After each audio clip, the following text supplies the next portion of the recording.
Hello, everybody. This is Game Jason here, and welcome back to another installment of Bungles After Dark. Ooh. I decided that I wanted to host today, so I'm trying to be like all professional sounding here. Professional and or sexy sounding? That's different. it could be a little bit of both. I could be auditioning. If you have a movie or a screenplay that you'd like me to read in my voice, please send us a message and I'll throw the email in there later. I see. Okay. I got to get a side hustle. Side hustle. Because gaming with the guys and Bungles After Dark and all this are our global gaming media empire is not enough, huh? I gotta do things. You gotta do things sometimes that you're not proud of. So if I gotta use the sexy voice, I'll use the sexy voice. Got it. Got to get the sexy back. All right, bringing the sexy back into gaming. That's gaming with the guys 2022. Bringing the sexy back to gaming. Yes. Yeah, I think we're gonna fall flat on our face with that. You never know. But and I am joined by Gaming Greg, of course. So our Grandmaster is out still for the time being doing personal stuff, so he will not be joining us today. But we're here today to finish up Greg and Brother Bear's conversation, where they did their top 3 Minimoto faction, or their top 3 for Minimoto. Right. And this time, me and Greg are going to be discussing the themes of Miniemoto, and potential lists that we think might be interesting to use to kind of spur on discussion. And, maybe we'll get lucky and one of our lists will help someone win UK Grandmasters. It's, that's stretch. It's possible. Totally not going to happen, but not using our list, but this might tell them what not to do. So, there's that going for them. Well, it also doesn't help that we've limited ourselves to trying not really to take Ronin. So, and Minimoto is one of those factions that you got a couple models that Ronin would definitely kind of help out a little bit. Yeah. I don't disagree with that. There's a few. I mean, what faction doesn't love Grey Pilgrim? Silver Moon doesn't because we don't get her. Well, that's because she's a bitch. Hold on. I'm so sorry. Silver Moon can't get something. I'm over it. Yeah. So we're so as Jason said, we myself and Brother Bear last week we're talking top 3s, which again that's a little bit of a change for us because typically we do theme and then top 3, but I kind of like doing the top 3 first, and then that kind of gives people a view of what they could possibly use. So now we're into themes. And Minimoto themes. Minimoto has 3 themes, just like just about everybody else in Bushido, except for maybe 1 or 2 factions. So we've kind of split things up a little bit. I'm going to be taking Garrison of the Damned. Jason is going to be taking the Army of Minimoto. Did I get that right? Yep, Army of Minimoto. And then since we don't have our Grandmaster, our third person here, you graciously came up with a list for Finest Steel. I will step in as Grandmaster Cody, coming up with the Finest Steel list. I have to call you Grandmaster Greg for that part. Don't call me that at all. I have not earned the Grandmaster title. I can't take that. And more than likely, it would be a list that Grandmaster would not run at all. But that's all right. We'll see how it goes. And for those of you who are kind of first time kind of listening to this, and as possible first time players or newer players, we've kind of done these themes. You could take them as a competitive list, but this again is one of those where these are more of our lists that we're putting together that we would enjoy playing using the models that are out there. And sometimes they might be things that we've purposely gone and picked models that don't get used too often in a particular faction. So a lot of it's to spur conversation, to talk things, much like our top 3 does, where we talk about specific figures and kind of generate conversation with that. Same thing with these themes. 1, to kind of introduce you to what the themes can do, and 2, to again promote give ideas of, if I really want to play this theme, what are my options? What's one that could be a good start? And then there's always interchangeable pieces with all these different themes. Especially if you're not playing, especially if some of these factions don't show up in your local meta, because Bushido is definitely one of those games of, oh, that exists, kind of like War Machine, where it's like it knowledge is power. It definitely helps to know what the factions all can do to some degree. If you don't know all the in and outs, it's really difficult. They've got a lot of things going on, and they keep on with their release schedule, so there's more stuff coming out all the time. But this definitely helps if your person in your area doesn't have a Minimoto faction. It's like, oh, okay, so this is what I could come up against if I go to my go to a local tournament of some kind or Masters. I mean, let's face it. While we all love Bushido, and the Bushido community in general worldwide has grown by leaps and bounds. Small local communities, heck, even in the Chicago area, we are very limited in numbers, and not everybody has a player like Grandmaster Cody who owns everything and willingly plays everything any particular day of the week. So you never know exactly what he's going to bring. But you have a tendency in the different smaller local communities that crop up here and there that you're just going to face. Like in the early days of gaming with the guys, it was pretty much Ito and Silvermoon ad nauseum. And you could change things up in there, but you could only do that so often. So this kind of helps those who have limited communities to kind of see the wider world out there of what's available, maybe entice you to go and buy a new faction. Maybe, or just prepare you for what is either available in a different faction that you don't face should you go to a tournament like an Adepticon or UK Games Expo or any one of a number of other conventions. I only mentioned those two because those are the ones that I'm most familiar with. So again, kind of giving you that springboard for what's there. That being said, I believe we said that I was going to kind of do this jumping off on. Yeah, well, you got two, so we'll let you do one of them because pretty much for this episode, you're going to be doing 60% of the talking, which then hopefully means 60% of the talking on any episode. Well, there's that too, but I mean, like, we gotta start like spicing up these episodes, like Flamin' Hot Mountain Dew, so that way Pepsi will sponsor us and give us those mini fridges. Oh yeah, that's our goal. Hashtag gaming with the guys and Pepsi. Mountain Dew. Mountain Dew. Ooh, that would be pretty cool if we had our own Mountain Dew flavor. What would you want it to be? Ooh, what would? I'm trying to figure out what sadness and loss would taste like in a Mountain Dew. Grapefruit? Yeah, no, not grapefruit. Grapefruit's too peppy. If you have like natural grapefruit, it's like I am not a natural grapefruit person. I want Mountain Dew maple syrup. Ooh, I don't know how I feel about that. It's thick and slow, just like Game & Greg. Oh god. So they don't even. So they just basically just give you the color number 6, and they just give you that from the factory. Like here, you just go ahead and drink that. The commercial will be me playing the thing, and I'm watching my chess clock go down, down, down. And I move something, then I drink, and it's slow pouring out of the bottle, slow, and I'm like, hold on, I gotta plug. Oh god, yeah, that would be. That just killed our sponsorship. Will we call it Mountain Dew maple syrup, or what? Got to have that cool punch tag like Flamin' Hot, or what's the one that they have at Taco Bell all the time? Baja Blast. It would be Midwestern.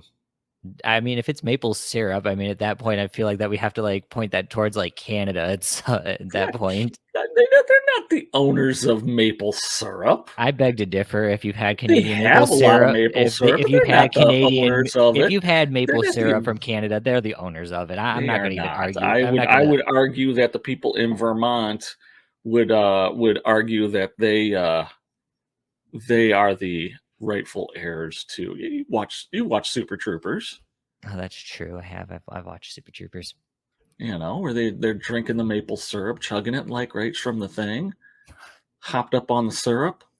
That's what it can be called. Mountain Dew hopped up on the syrup. Mountain Dew hopped up. Ride the syrup. No longer ride the walrus. It's ride the syrup. No, it's always going to be ride the walrus. Ride the walrus. Wow. Ride the walrus. Wow. My W's are not good. All right. So there's our plea for corporate sponsorship, which will never come. And if it does, we did something really desperate, or they're really going small niche market if they're coming to us for advertisement. That's true. And again, the only thing we want out of it is the Mountain Dew mini fridges. Those would be I pretty cool. wouldn't mind more money, so I get myself a decent camera that I could rely on. But Well, I that's mean, there's that too, but I mean, mini or fridge. That's easy. They probably have like a bazillion of those in their warehouses. pay postage to someone who will actually paint my miniatures. Uh, Today was a good priming day. For those of you who are not in the Chicago area or in the Midwest. U.S. Midwest, it was hot today, and I was able to get out. And even though it was windy, I've got a good portion of my Carnival figures Yeah, I should have thought primed. about I was prepping very happy. today. I was thinking about it, but Probably should have done my Kinshi Temple, but I yeah. haven't even glued those in and put them together. So yeah. Anyway, did get some painting done. I got my Koga. See, here he is. Yeah, nice. All sexy. Not quite done yet.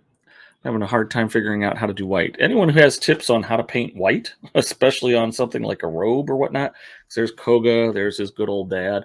This one's a beast. This is just a lot of white to deal with there, and it is hard. I'm not good at freehanding stuff like they do in the pictures of these miniatures. No, that's why we get the decals if we can find them. I don't know if they make the decals for that kind of stuff. Although I did do one BattleTech miniature. I was like, I think Cody's Cody's got some, stuff. but I don't think Koga and his dad look good with dragons all over them and stuff like that. They're more like flowers and clouds and happiness. I mean, we can find we could probably find it on Amazon. Have to look. We'll see. Anyway, okay, so focusing. I'm trying to focus. So we're going to talk factions. And what my faction that I started with, I'm going to start with, and I don't know, maybe it's just locally it's not as terribly popular, but we'll start with Garrison of the Damned. Jeez, you want to throw that up there? He's getting there. Share screen. Oh, there we go. Technology. It's not just a hampering thing for old people. Well, I just am trying to figure out where the settings are here. There we go. That's what I was looking for. There it is. Ooh. There we go. Garrison of the Damned. I want to scroll that up a little bit or zoom in. I mean, I already zoomed into 150%. Or then zoom out. There you go. Perfect. There we go. Much better. Okay, so Garrison of the Damned. For those of you who were just listening on the podcast, it had to be tedious, but we are now looking at the Garrison of the Damned theme. So this theme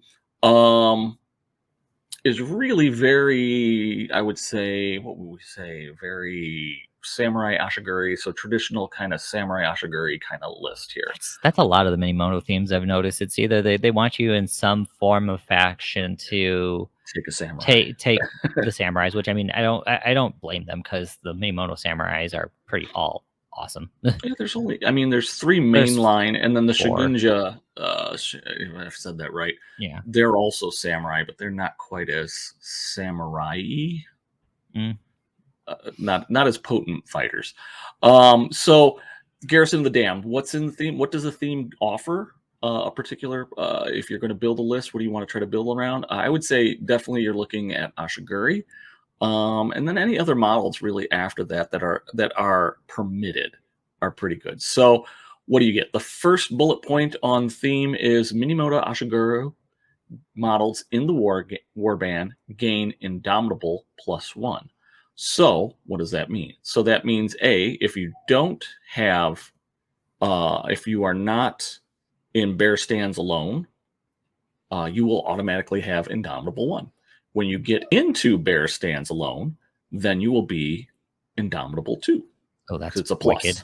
Yep, that's a wicked one right there off the bat. Yeah, so it really kind of, in my case, I think it's really causing you to kind of string those Ashiguru out and get them up the field, so that way they can be engaging things earlier, and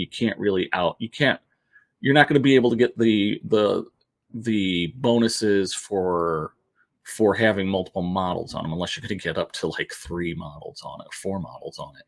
Oh, in some warbands, that's almost half your army at that point. Right. For ninjas, it's all the ninjas on one, and then you're going to be able to get the bonus.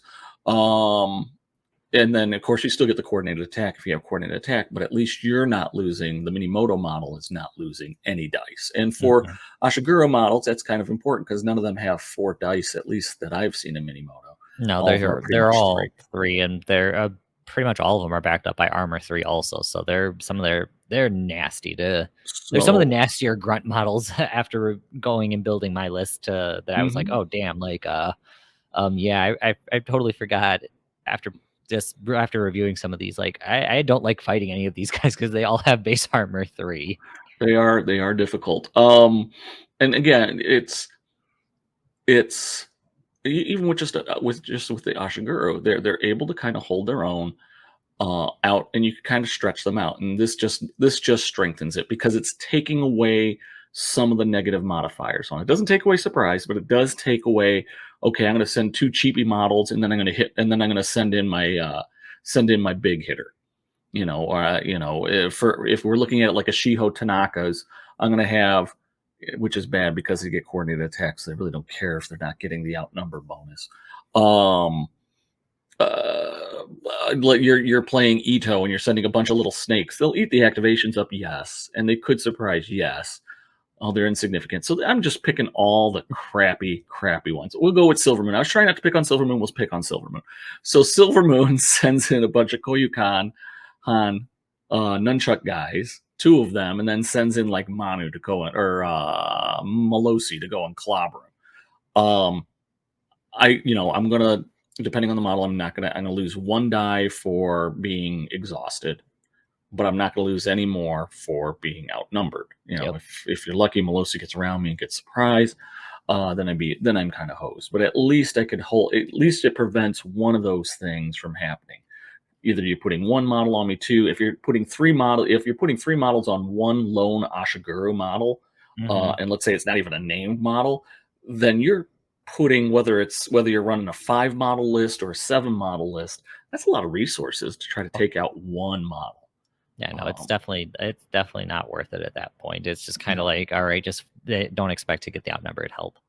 Although again, I will say, as with any Minimoto list, you really got to be aware of your spacing in order to capitalize on the bear stands alone. But even just with Indomitable One, that's a nice Yeah, perk to have. it's still an awesome perk, even on Indomitable One. It's a little bit more easier to overcome, but if you go to Bear Stands alone, Mhm.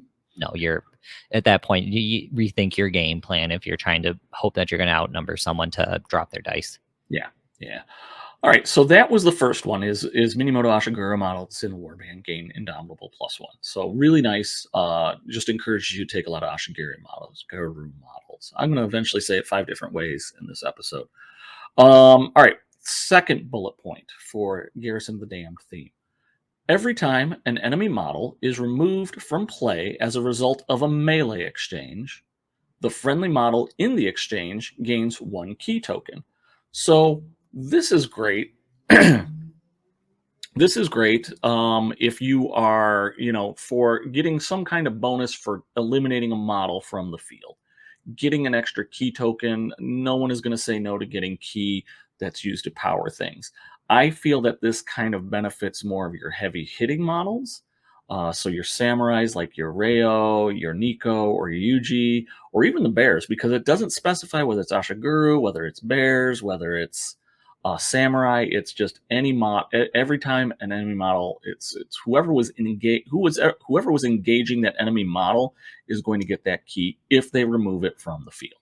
It's Uh, also actually really, it's still, I almost just because thinking of more of the Ashiguro side, it's almost actually really beneficial to better more for the Ashiguro because then they can, a majority of them have, and 1 key. You're right. You're well, they right. all have one key, but they get military training, I think is what it's called, or their instant key feat basically, where they can give themselves resistance to. So if they kill someone and they got the extra key there, it definitely helps mitigate people who could try to use a control effect um, for an Conditioning. opponent. Yeah, Conditioning gives them conditioning. resistance. Yeah, yeah. Okay, I just think you're not wrong in that it's going to benefit any of the Ashigaru with the that. one that generate 1 key.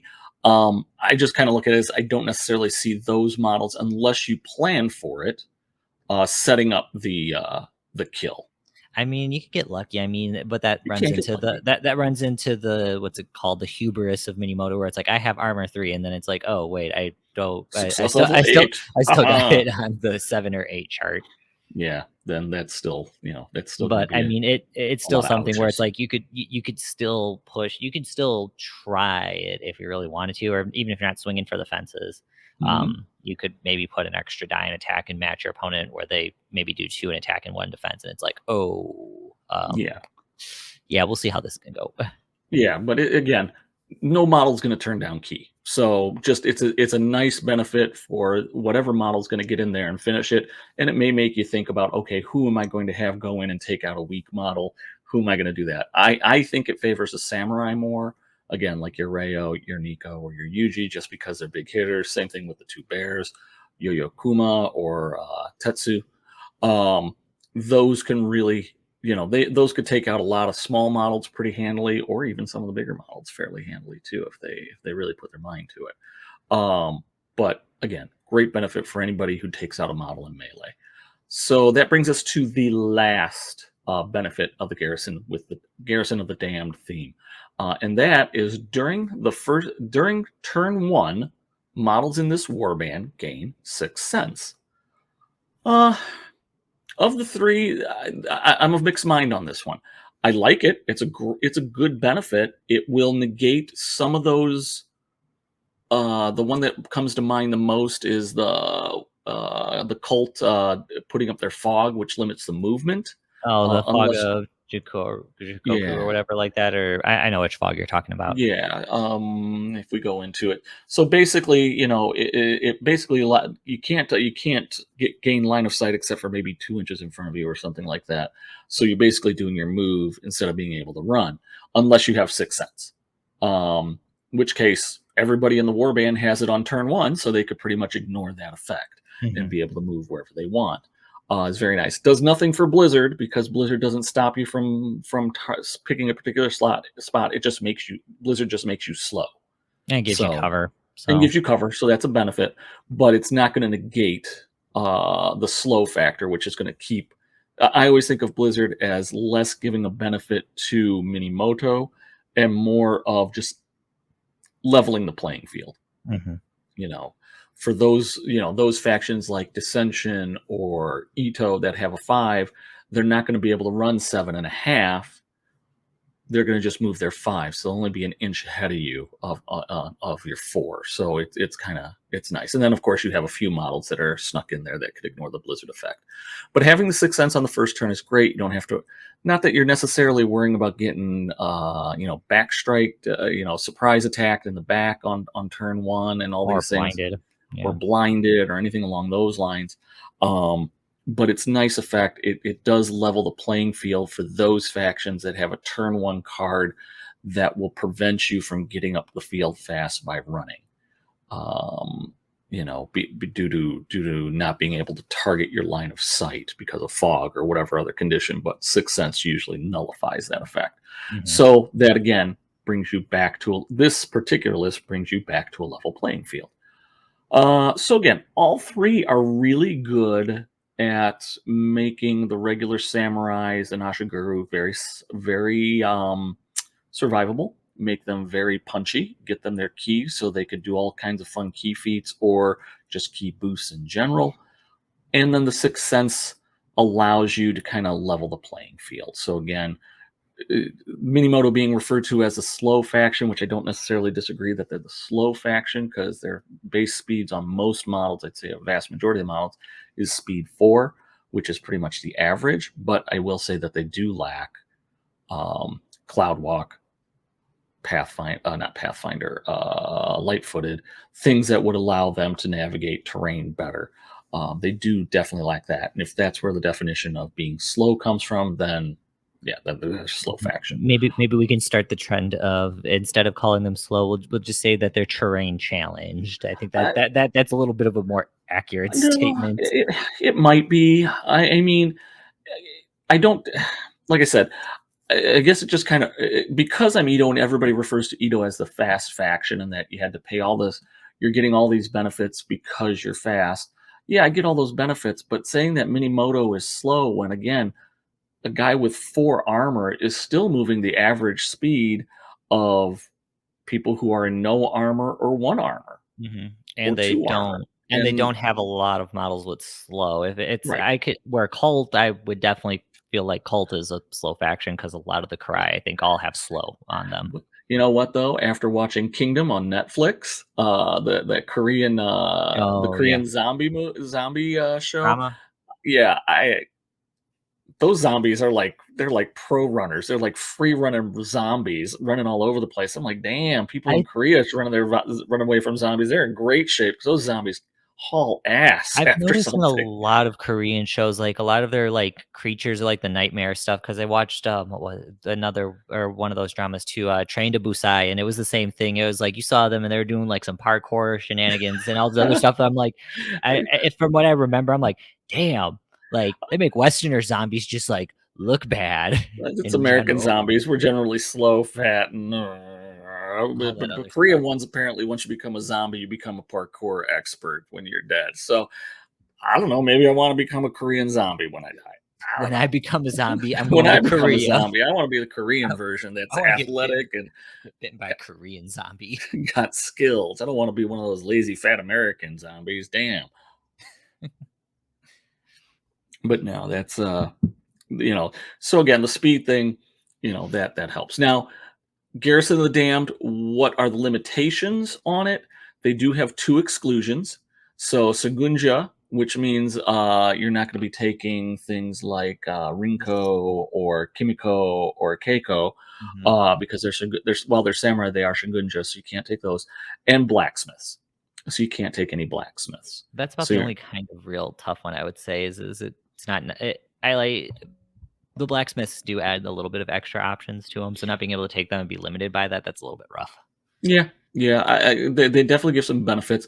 The Shogunja 2, I think, can limit you. The more that I've been looking at them, the more that they do give some benefits out there. It's just, again, it's one of those things of if you're equating it to are you getting your costs back for having that model in, it becomes a little bit of a debate. It's harder to Um, justify it it's harder to justify. in the current meta. I think if they come out with some things or if this is like their foundation and they build on the Shingunja, um, then Well, I mean I could maybe see that changing. I mean, but right now for what's currently available, um I don't see that as, like, a huge loss, yeah, at least but, I mean, I also haven't really had anybody really play the Shingunja against us, so that yeah, should not really. but I Most people also shun them yeah, they like the don't plague. so that's kind of where it's like, that's why I'm like, it's an exclusion factor," but, I mean, again, it only takes 1 card or 1 model to come out to be like, "Oh, yeah, everybody's gonna be taking Shingunja now," and then they all of a sudden, the Yeah, planets align. yeah, for sure. Okay, so that's the basics of the list of the theme, I should say. So +1 Indomitable. Targets get 1 key for if they kill a model or a model is removed from play as a result of a melee exchange, and 6 cents on turn 1. Exclusions, Sengunja, and Blacksmiths, which means you could take Ashikuri, Samurai, and the Bears, because the Bears could be in any theme, unless they're explicitly disallowed, which they're not Which explicitly disallowed, yeah. so they're allowed. And of course, the beautiful Bushido Wiki. And if you are new, definitely go and find this because it's a fantastic resource. Lists all the available faction profiles that are in there. So you ask yourself, Greg, you've talked about the theme. What the hell would you put in a list for this? Um, so before I get into my list, my thing that I was going with and what I find a lot of is because people tend to go samurai heavy on these things and they'll take one of the bears, either Tatsu or the new Yo-Yo Kuma. Somebody will correct me on it. Anyway, Yoyokoma. um Yuyokoma. Yeah, I think Kuma. that's right. Yeah, so though that's a lot of points tied up there. I mean, the big bear's 25 25, and then and Tetsu's then 18. Yuji's 20, Rayo's 17, and Nico's 18. So that's a lot of points there and doesn't leave you a lot. So you're usually running maybe a 5 or 6 man list when you're going there, unless you're going to really skimp and throw a bunch of unblessed Ashiguri in there, Garu in there. So I kind of met the middle. I will say that mine has a good number in there. I think I'm hovering at 7 figures Oh, that's nice. in this list, and I did have some points left over for some event and enhancement cards. So the first model I'm going to go with, and I'm going to go in point order, which I didn't write it out that way, but that's all right. So the first models that I'm going to build this list with is the Jyoto Ashiguru. So the 12-point Jyotos. There Yep, we are. those guys. These guys are. These guys will be making an appearance too on my end. Yeah. So, yeah, scroll that down a little more. Okay, yeah, you're gonna have to either zoom out or something else to get the whole card in there. No, it gets the whole card. No, I had the whole card here. Okay. So looking at them, so the Jyoto Ashiguru, they're Ashiguru, obviously, 12 points each, and I'm taking 2 because I'm filling out numbers here. Melee pool of 3, and it could be boosted if you spend 3 ki. Standard movement 4, range 2, which who cares, and they have a ki of they gain 1 a turn, and they could hold up to 6.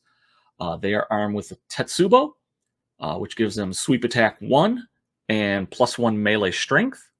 Traits that the Jyoto Ashiguru have are armor 3, so great armor. Bear stands alone, which again, for those of you who are new, bear stands alone while no friendly models are within 3 inches. This model gains indomitable +1. So if they're out on an island, they should be in decent. They can't be outnumbered easily, and especially in this theme, best way to think of it is if you're an Ashiguru and you have bear stands and bear stands alone is in effect with you, you're actually indomitable too. And then last trait on the Jyoto Ashiguru is steadfast. So steadfast, and I will say for the longest time, and we played this game for a decent amount of time, and we get a lot of games, and we played steadfast absolutely wrong. We didn't even know what its worth was until it was pointed out to us. I forget who it was that pointed out to us on It the was Discord. probably. It's like, I thought it was Brian that pointed it out to it us. might have been Brian in our local group. But so steadfast, and this is something really important for especially for new players that are trying to find the value in this. Steadfast.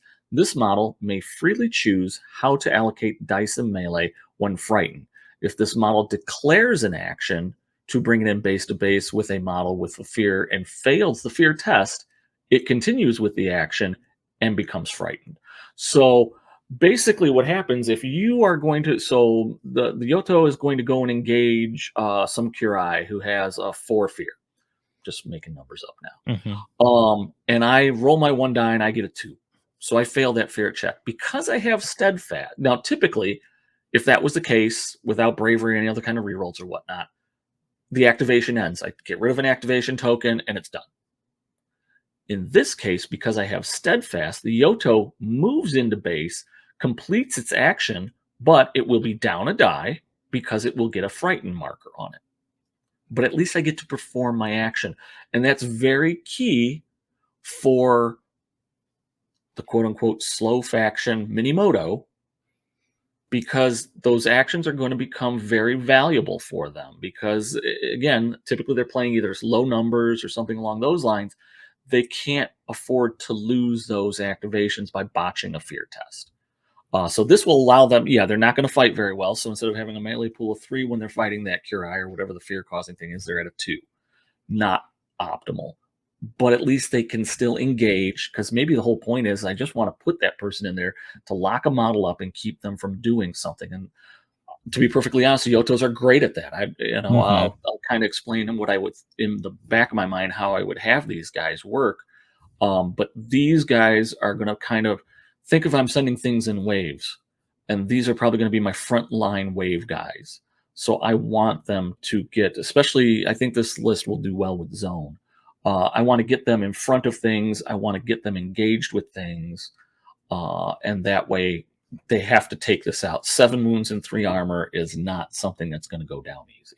Yeah, that was the other nasty thing. And I think that's default for all Minimoto models. They're 7 wounds, aren't they? Most of them. Yeah. Most of them. So for the fact that your 12-point scrub is 7 wounds in armor 3, I'm like, that's a tall order. That's a tall order. That makes them, I would almost say, as much as disgusting as the Koyukans, who are 8 points, but they're unarmored and normal people wounds, where it's like for the extra 4 points. I mean, they're paying it for their 4 points, but I mean, I would still be very happy to pay 12 points in per model, and I'd have 2 relatively difficult models to kill.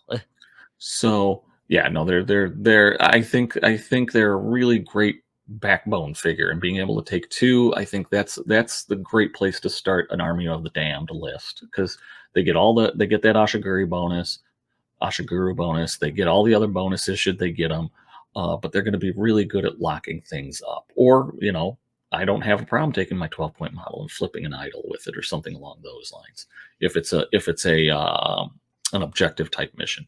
So, but to kind of round out and close out the Jyoto Ashiguru, what else do they get? So they do have only one feat, key feat, and it's conditioning.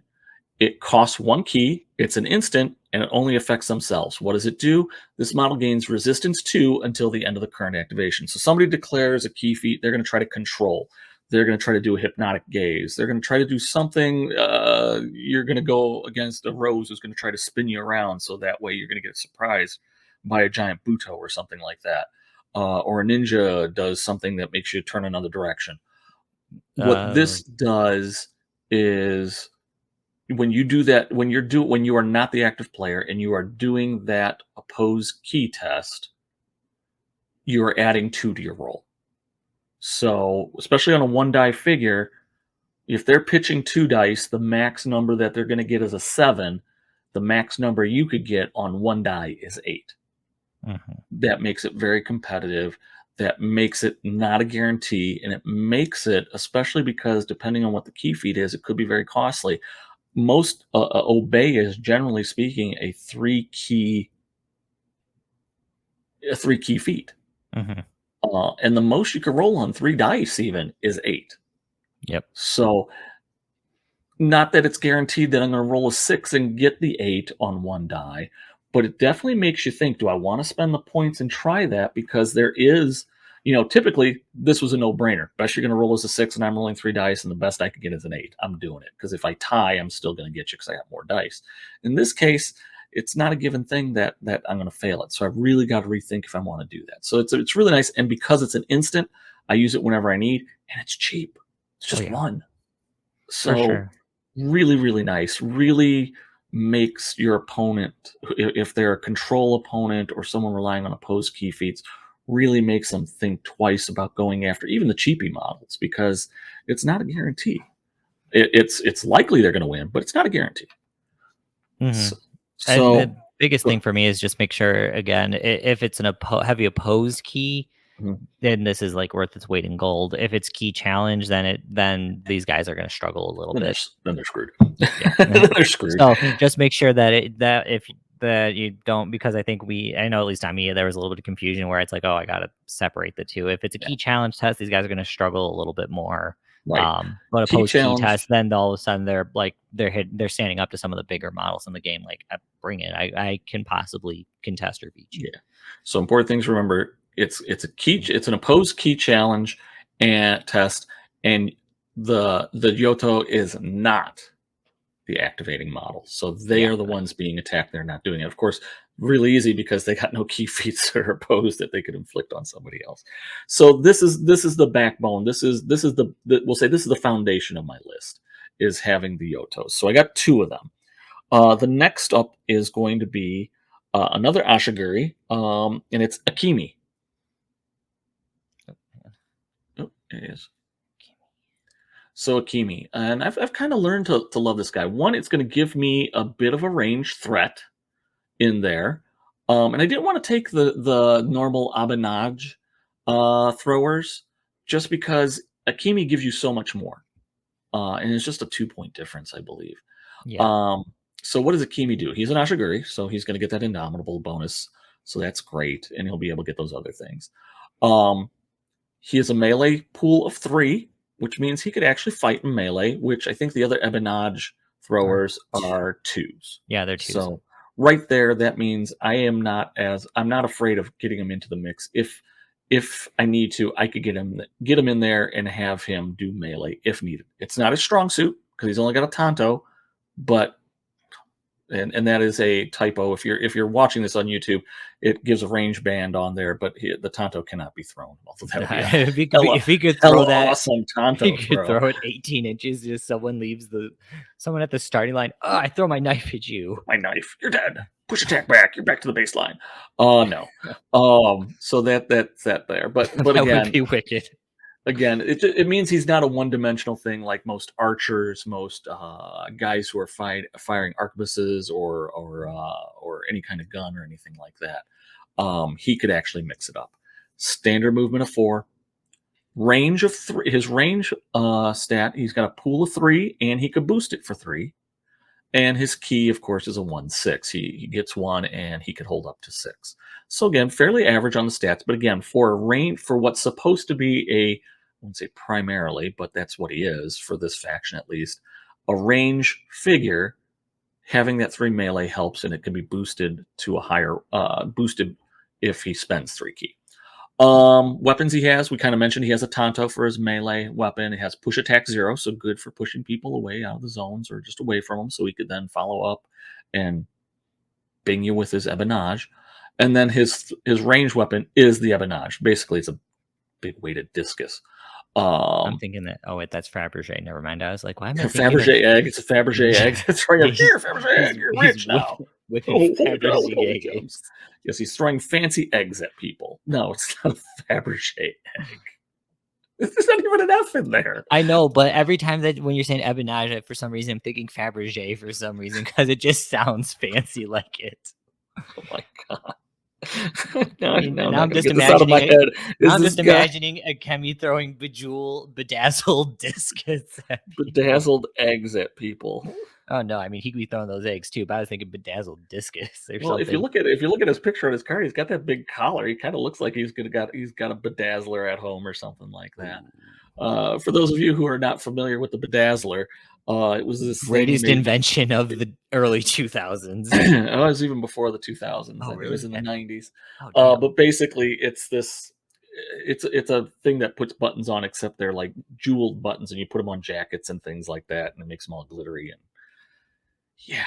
Anyway, one of the greatest products that you will see as sold on TV. That's a Romco. Yeah, those were awesome. Okay, so Ebonage has a melee strength of 0, range bands 4, 5, 6, so it's relatively short range, but the traits on the weapon are lightweight, so that means I don't take a penalty for moving. Sharp 1 ignores tough. Combo 1.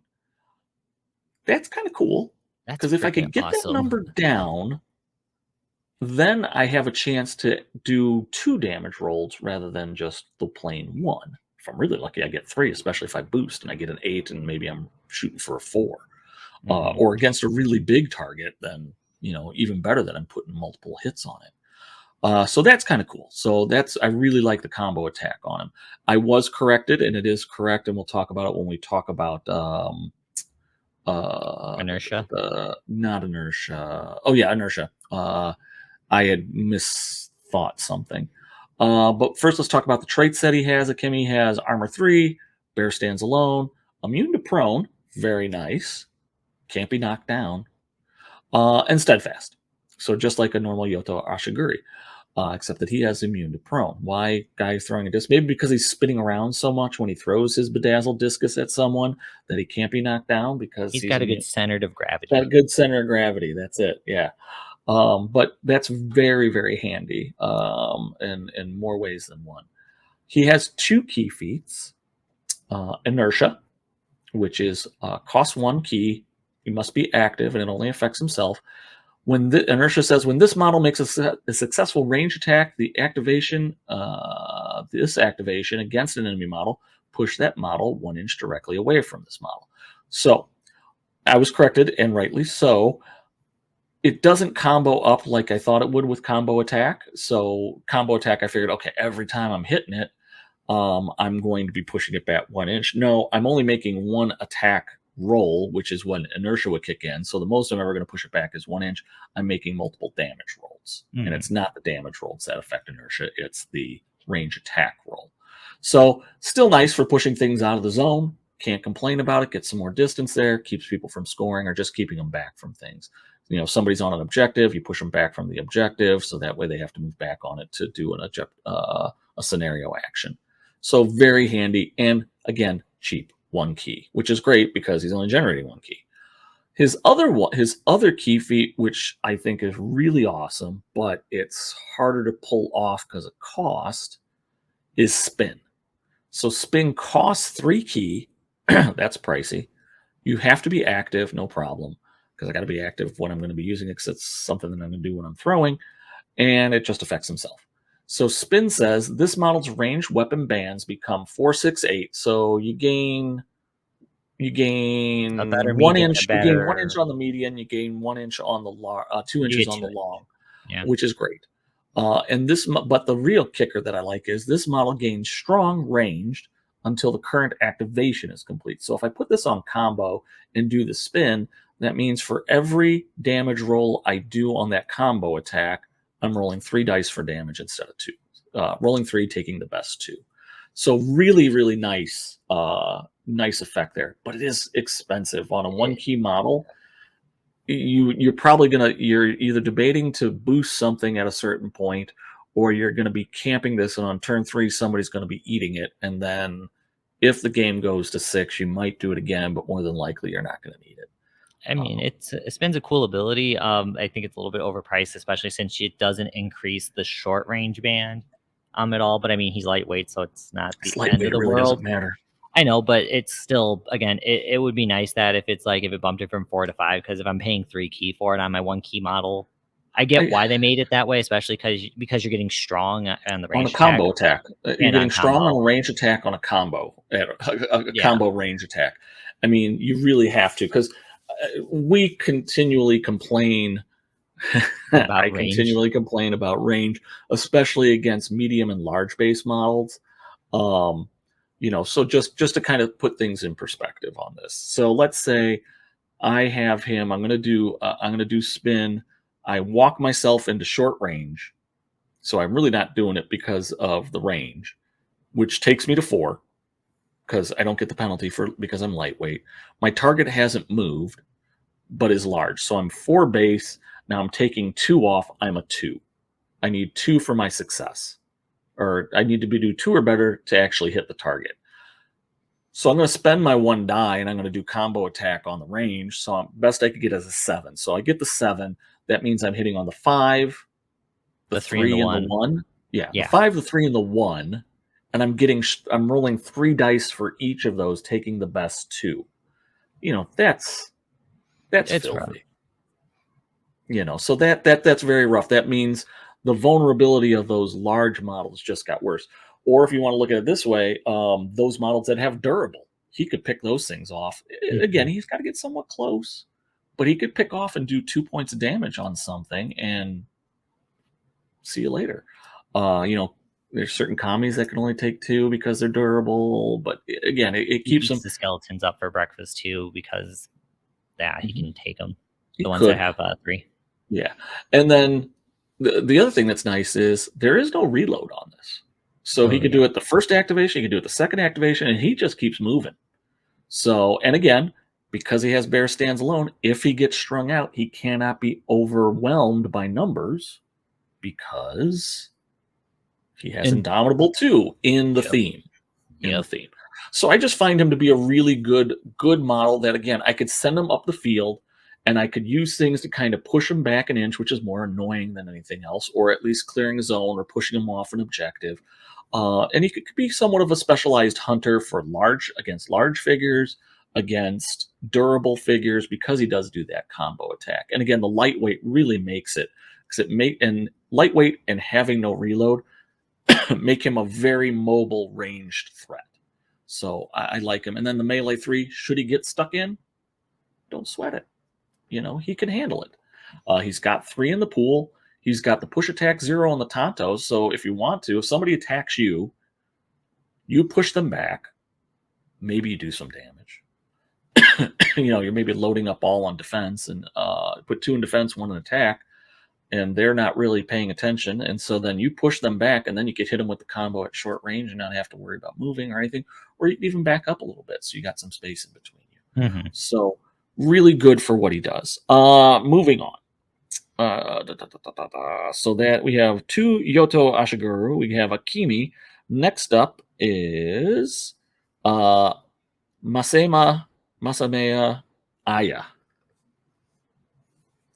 I love this model. I love Masamea Aya. She's an Ashiguru. She's a Gunso, so she's basically a leader of the Ashiguru. 16 points, That's not a bad cost for what she does. And she fits very well with what I'm trying to think of when I do this theme and taking advantage of. Again, she's an Ashiguru, so she's going to get that bonus with the +1 Indomitable. Awesome.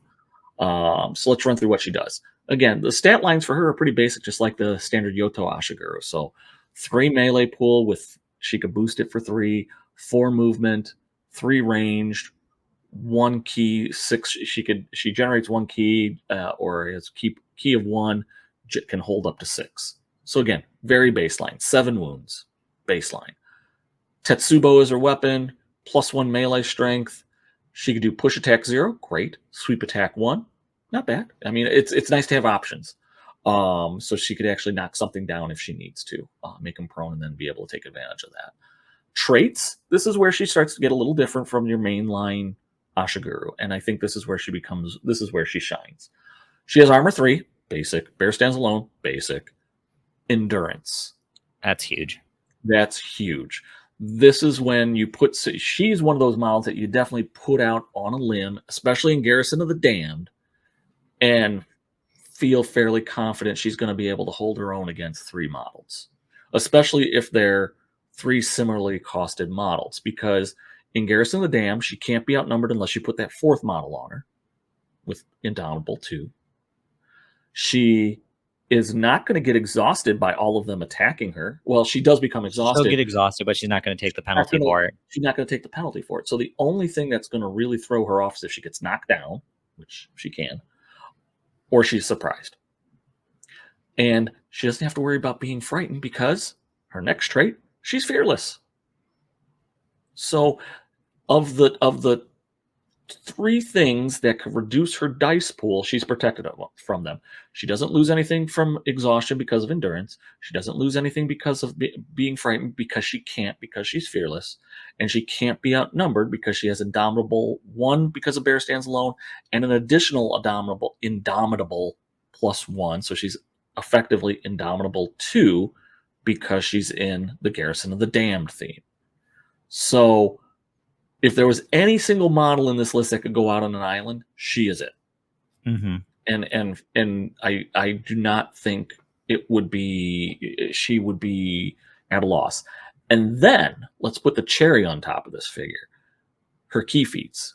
And it's the first one right out of the gate. Veteran. Veteran's a huge one. Veteran is huge. So she gets, for cost of 1 key, that's an instant, and affects only herself. This model does not suffer melee dice penalties due to states until the current melee exchange is resolved. She is stunned. She can ignore it. She's prone. She can ignore it. She's surprised, which I don't think. No, she won't be able to use it for. She can't spend the key to do it. Yeah. Well, she can't spend the key to do it, and of just how the wording is, it sounds like she's got to be in the melee exchange. So this model does not suffer melee dice penalties due to states until the exchange is over. Yeah. So she wouldn't be able to surprise unless she had Sixth Sense or Aware, which prevents her from being surprised. Essentially, it prevents her from being surprised.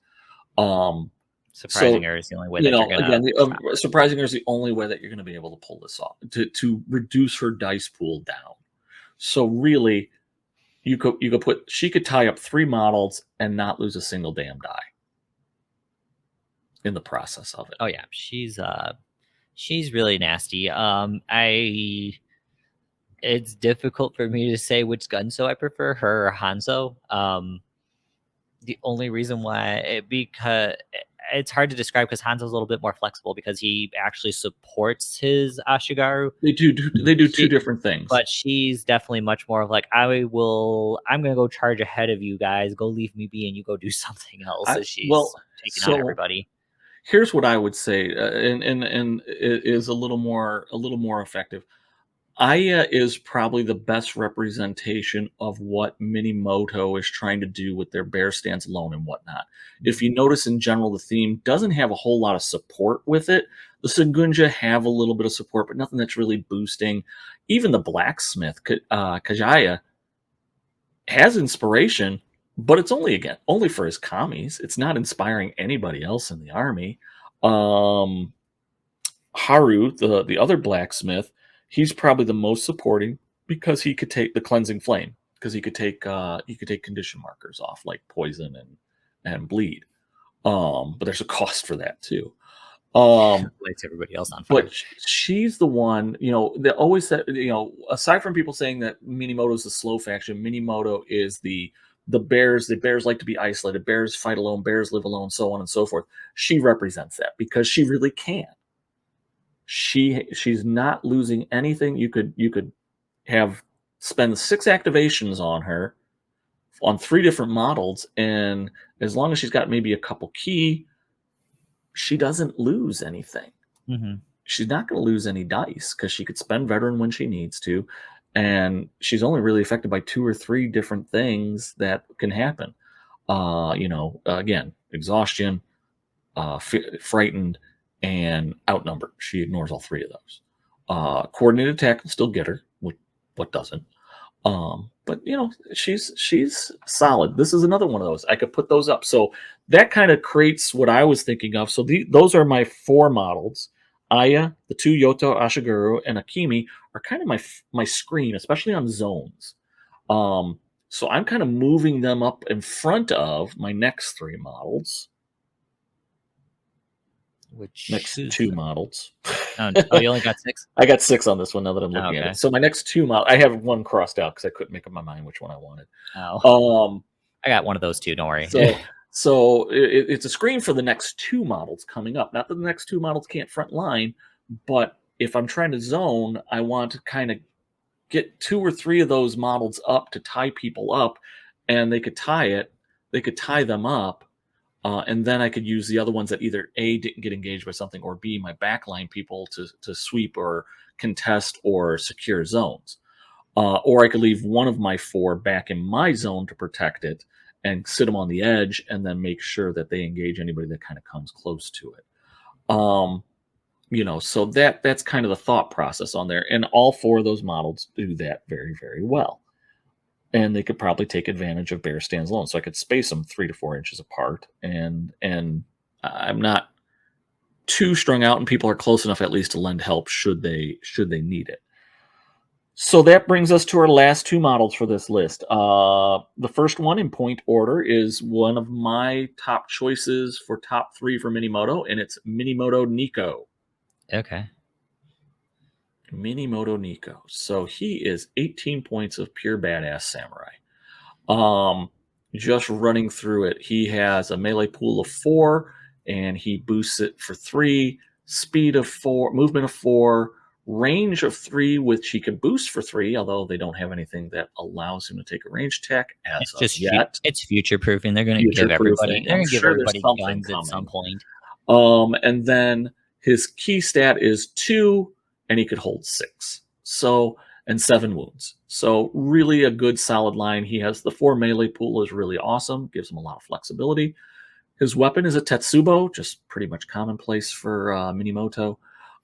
Push attack 0, stun attack 0. Mm-hmm. Stun attack's kind of fun because being able to throw a stun marker on something is kind of great. Traits. This is where he starts to be really great. Armor 4. So you thought armor 3 was bad. Armor 4 on a 7 model armor, or a 7 wound model, that's pretty badass. That's tough.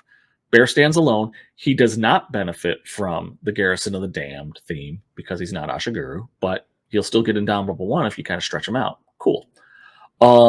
Which kind of synergizes well with something else later on in his trait. He has bravery, so if he booches if he fails a excuse me, he failed a fear check, he can get to re-roll it. Melee prowess 1, awesome. I'll always take a re-roll of my combat dice because I usually have crappy ones traditionally. Always like having that second chance to roll a 1. It's true. It is true. It is very true. Resistance 2 and 8. So again, on a 2 key model, and it's got adding 2 to whatever he rolls, that means he could potentially get 9. Again, models aren't going to think twice about trying to do obeys or anything on him unless they're really desperate or they have a way to kind of bring that key stat down. Split attack. He can move into base-to-base contact with 2 models and attack them. And if he does it 3 inches away from anybody else, he doesn't take the penalty for being outnumbered. Great. Due to bear stance alone giving Indomitable 1. And then last but not least, steadfast. So should, after all this, he fail 2 bravery checks on 2 dice, he could still go ahead with the action. He'll just be down a die. So instead of having 4 in the pool, he'll have 3 in a fright marker. Woo! Who cares? I'm still Ooh, gonna kick yeah. your ass. Pretty much. He goes from machine to, oh, I'm sorry, I'm just like an kind of average fighter. Yes, I'm not a totally sexy killing machine. I'm just a killing machine. Um, so again, he is probably one of your premier frontline dudes, heavily armored, so he's going to be hard to take out. He swings at Tetsubo, getting +2 on the melee strength on that, so he's adding 2 to his damage dice. Great, and he could put a stun token on it, so he's prepping something else for later on. Just really, really nice. He has 2 key feats, both of them dirt cheap. Although I think they, oh no, I know they errated the Savage Beating. Okay, that's good because I was about to be like, Nico's better than. Savage Beating is 2 key. It Yeah. has to be active. It affects himself. He gains combo attack 0 until the end of the current action, until the current action is resolved. So instead of giving you stun tokens, he's just going to beat you to death repeatedly with his giant Tetsubo. Cool. 2 key. Remember that. That has been errated. And then his second one is Yokomen. 1 key for this. They have not errated this. And it's active and it's personal. So it just affects him. Models involved in a melee exchange with this model lose the dodge trait until the current action is resolved. So what does this mean? That means slippery monks, slippery geisha, and slippery small children will not be slippery. They'll just be a blood smear. Yeah. Pretty much. It's nice. Yeah. Nice. I kind of like the name too, Yoko Man, but for some reason I'm thinking Nacho Man for some reason. Don't go singing the Nacho Man commercial or song there. Nacho, no, I just did it. Anyway, so he does have 1 unique effect, Bear's Supremacy. While this model has at least 4 marked wound boxes, so that would leave him with 3. It gains sweep attack 0, and its sweep attack causes full damage instead of half damage. That's kind of disgusting because, you know, if I'm engaging 2 models and I'm going to do sweep attack 0, I could put them both prone and they're going to take the full damage from that, which could be sizable. And you can kill something because how many times have I tried to throw something? I'm like, damn, if I hadn't thrown you, I would have just killed you outright. And then he gets a key for it because of the Garrison of the Dam theme. Hooray! Mm-hmm. So Nico, solid samurai addition to this. Resists the obeys and all the rest of that, so it's really nice to have him in there. I like him in this list. He's going to be one of those models that's going to be my closer, my hitter. I'm going to put it up against one of your big bad dudes and say, come at me. And I think I'm going to, if I don't put him down, I know I'm going to survive it or I should outlast you. So he's a solid addition to this list, I feel. Last but not least, to round out at 20 points is Minimoto Yuji. He's one of those that I was debating in the top 3 whether I wanted him or Nico were my premier samurai. I went with Nico just based on cost and a few other things. Minimoto Yuji is still, don't get me wrong, he still is really kind of a badass. And in this list, I needed 2 models that can consistently put things down, and that's what they do. I thought about putting Minimoto Reo in there, but he does have that susceptibility, and I'd have to take a card for him not to get the obey. He becomes a really glaring target for most of those opposed key feats, even though he has a 2 key pool. I kind of find when I've played against him, I've taken advantage of that way too often. That's because at that point you can rely on winning the draws versus resistance 2's like that's basically your assurance of you're not going to win any draws. Right. Or highly unlikely that you're going to win a draw. So for Minimoto Yuji, what do you get for 20 points? Well, he's a samurai. 4 melee pool, boost it for 3. He could boost it higher for 3. 4 movement pool, 3 range pool, not boostable. His key is a 2/6, so he has 2 dice or gets 2 key, and he can hold up to 6. Tetsubo, similar to Minimoto Nico, it's a +2. He gets +2 to the melee strength on the Tetsubo. It's a push attack 0, but he doesn't get stun attack 0. He gets stun attack 1. That's kind of lame, but whatever. That's fine. Traits. Again, it's going to sound an awful lot like Nico for the first line here. Armor 4. Great. By the way, he also has 7 wounds. So armor 4, bear stands alone, bravery, great, great, great. Indomitable 1. So he starts out of the gate Indomitable 1, which means if bear stands alone kicks in, he goes to Indomitable 2. Even better. Melee prowess 1, always take the reroll, resistance 2, and steadfast. So again, everything is pretty much the same. The only difference between him and Nico really is Nico has the stun attack 0 and has split attack instead of Indomitable 1. He has Indomitable 1 and has to spend 1 to get the stun attack off. Okay, I could see that. Key feat, Mighty Blow. It's an instant, like it. 2 key. What does Mighty Blow do? Gives the model strong for the next damage roll. So anytime I can roll 3 dice for my damage and take the best 2, that's great. Mm-hmm. Now, he does get his unique effect is Bear's Fury. While this model has at least 4 marked wound boxes, its melee weapon gains powerful attack 0. So meaning basically he has 3 wounds left. He is now going to be hitting potentially with Mighty Blow in effect. He's going to be hitting you, rolling Dice 3 plus dice for 5. damage, and dice plus 5. He'll probably put something down. Oh, absolutely.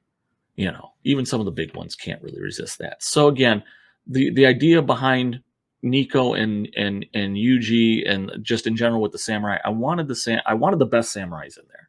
Melee pools of 4, give me that advantage. Indomitable, that means they can't be outnumbered and do it. No, they don't have endurance. No, they don't have that. But still, they're going to be solid fighters. Still hard to take down with that armor of 4 and 7 wounds. And both of them have the ability to take any one target out that they want. I would say Nico, because he has access to combo attack with Savage Beating, has a little better chance of dealing with durable skeletons and Kami and things like that, but still could put down some, just heavy wound models by repeatedly hitting them.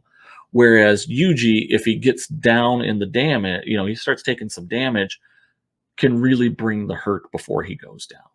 So again, the basics behind this list, and now I'll go quickly into things. On Yuji, I'm putting a 2-point enhancement on him. Teachings of Yashushi? Sure, we'll say Yashushi. Which basically is a Tactician 1. Okay.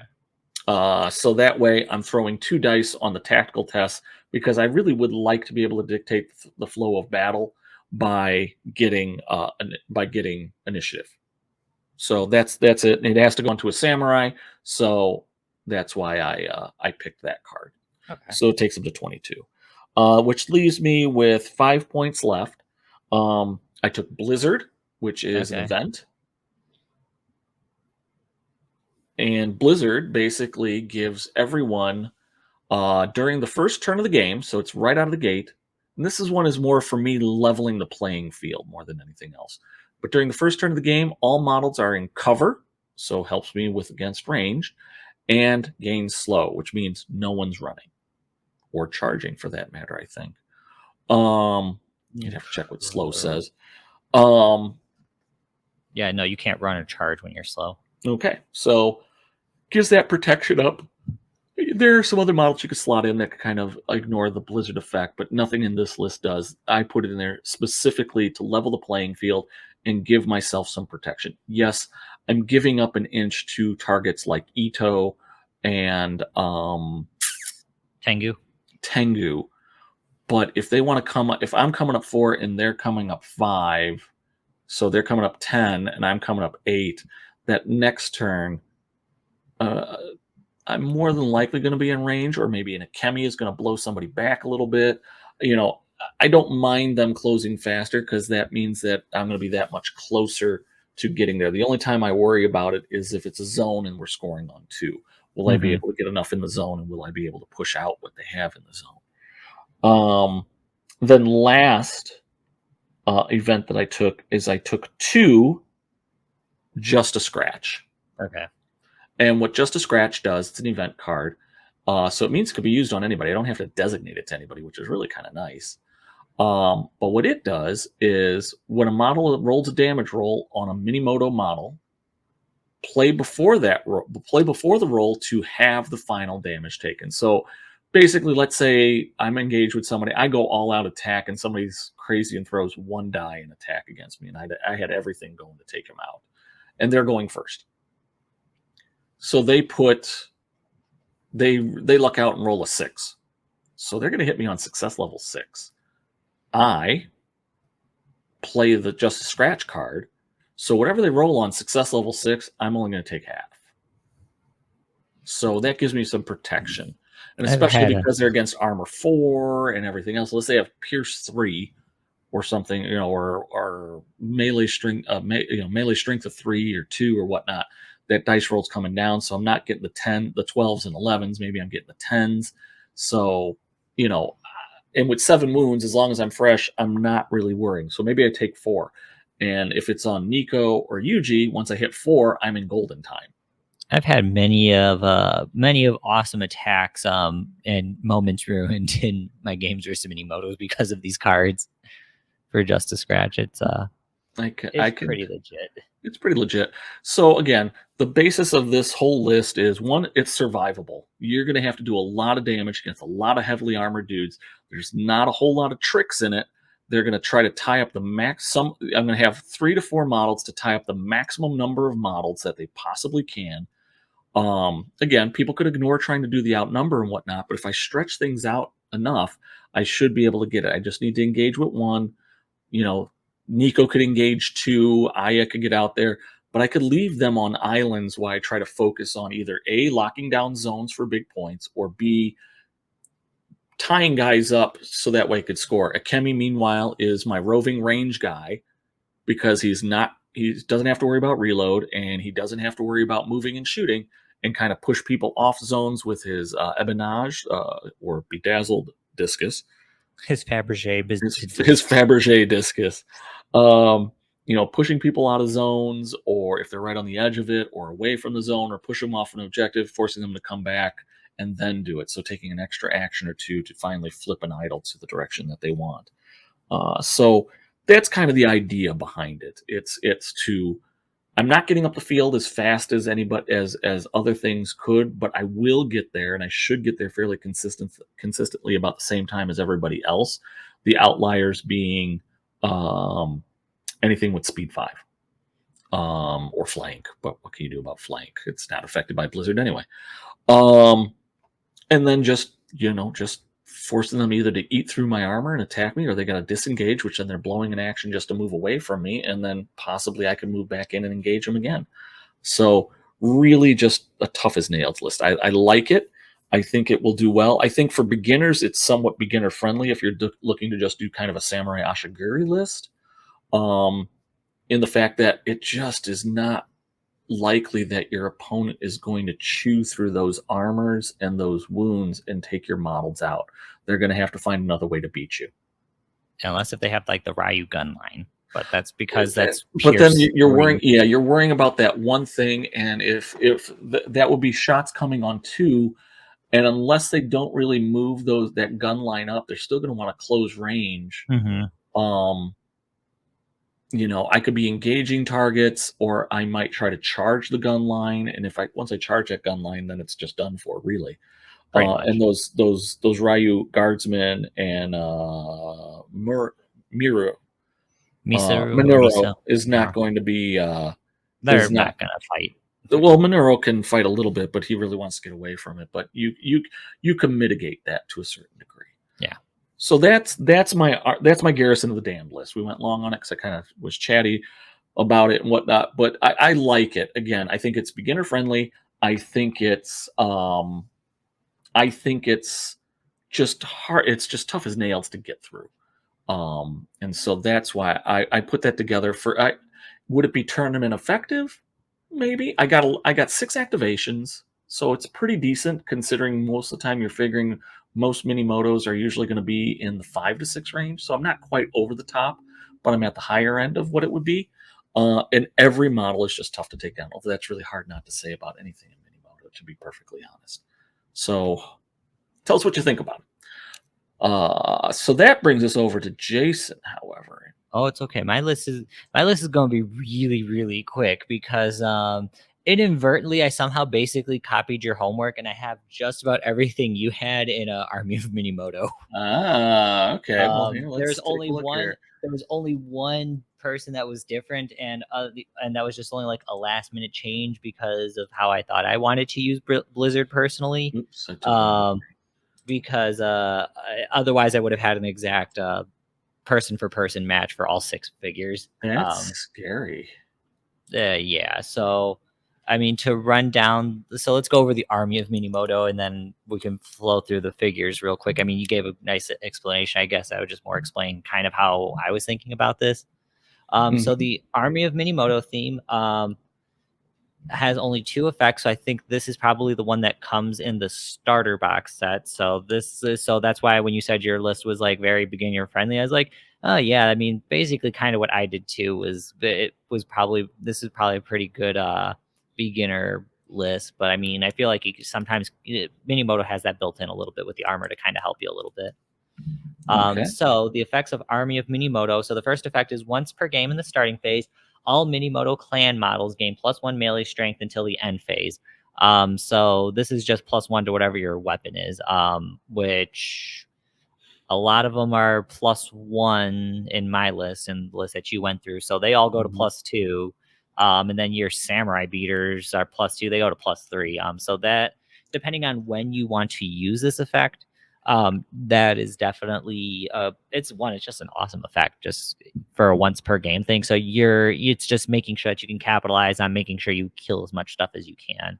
Mhm. Um, because being able to get that +1, unless if you're really going up against another Minimoto faction, +2 and +3s on a lot of your weapons, you're definitely going to hurt somebody. Yeah. And if you're lucky, you'll probably kill at least 1 or 2 models. But I mean, the best way that I would think of it is if you're attacking somebody on success level 0, um, you and they have 2 armor, which most Ashiguri have in majority of the list. They either have 1s or 2s. You're Mhm. either 0s, so that means you need 9s or better on success level 0 to score some damage, or 8s or better, or if they don't have any armor, now you're looking at 7s to do a point of damage. So And that's that's very really pretty achievable. good. That's very achievable on 2 dice. So that's kind of nice. And then, of course, as you get higher on the success levels, the more damage you're going to do anyway. So Mhm. that's kind of scary for 1 turn. So my guess is you probably are going to be popping that turn 2 or turn 3 more than likely, because Yeah. that's when you're seeing those are your biggest swing turns. And then the second effect is Ashigura and the Warband may deploy an additional 2 inches from their usual deployment zone. So it, it's Scout basically without being Scout, because I did try to search to find an Ashigaru with Scout, and maybe I missed it, but I did not encounter said Ashigaru, because otherwise I would have been loading up with them and be like, Ashigaru. All of a sudden, Minimoto is now the fast theme where I'm like 4 inches up the board. Mhm, mhm. Um, so it definitely though an ability that does encourage you to take Ashigaru. And this in a sense like Open Rebellion is kind of what it reminds me of. All the Shiho models get Scout instead of just getting this place 2 additional inches from their deployment zone. That is huge, especially if you have like Blizzard or something going up, because now all of a sudden even the speed factions for Ito and Tengu, you're actually an inch ahead of them. So you're able to close down that gap. Yeah, and the important thing to remember too, because this is something that I've always in our battle reports when we've taped them, I've had this constantly called out on me. An additional 2 inches or Scout 2 or Scout 4 or whatever number it may be is not completely within. War You just Machine rules, people. you basically are moving. I could take as long as that little bit of a base is at the 2 inch line. I could have the rest of the base well over it, so it's almost 3 inches up the field on that on a 30 mil base. Not quite, but close. So yeah, in an army like Minimoto, where speed is something that is being the slow faction, having your Ashiguri get up the field faster on turn 1, so much the better. That kind of mitigates a lot of the speed 5 factions, especially Mhm. if especially if you're running Blizzard on turn 1, because now suddenly you're effectively a speed 6 for those Ashiguri, and they're still stuck At at least 5. for one of your activations, and they're still stuck at 5. So net is you're going to end up about the same distance away, yeah, you'll end up the same. Oh You'll yeah. both get up 10. You'll both get up 10 inches the board. Hmm. So that's really good. That's really good. And then the permitted items are here: samurai, ashigaru, and blacksmith. So that's technically all of Minimoto. I mean, Right. as far as you have the shingunja that are But labeled they're as a samurai. samurai. But and it So doesn't and it doesn't the big key is there's no doesn't exclusions, yeah, so no you could still exclusions. have them. So you can So have everybody. So again, that's what they try to do with the starter theme boxes. Um, is that way they try to give you something that can basically let you take everything, or if there's an exclusion in there, aka Silver Moon, there's a really good reason why there needs to be an exclusion for there. yeah, yeah. Because traveling show with roses, yeah, that's that would be pretty nasty.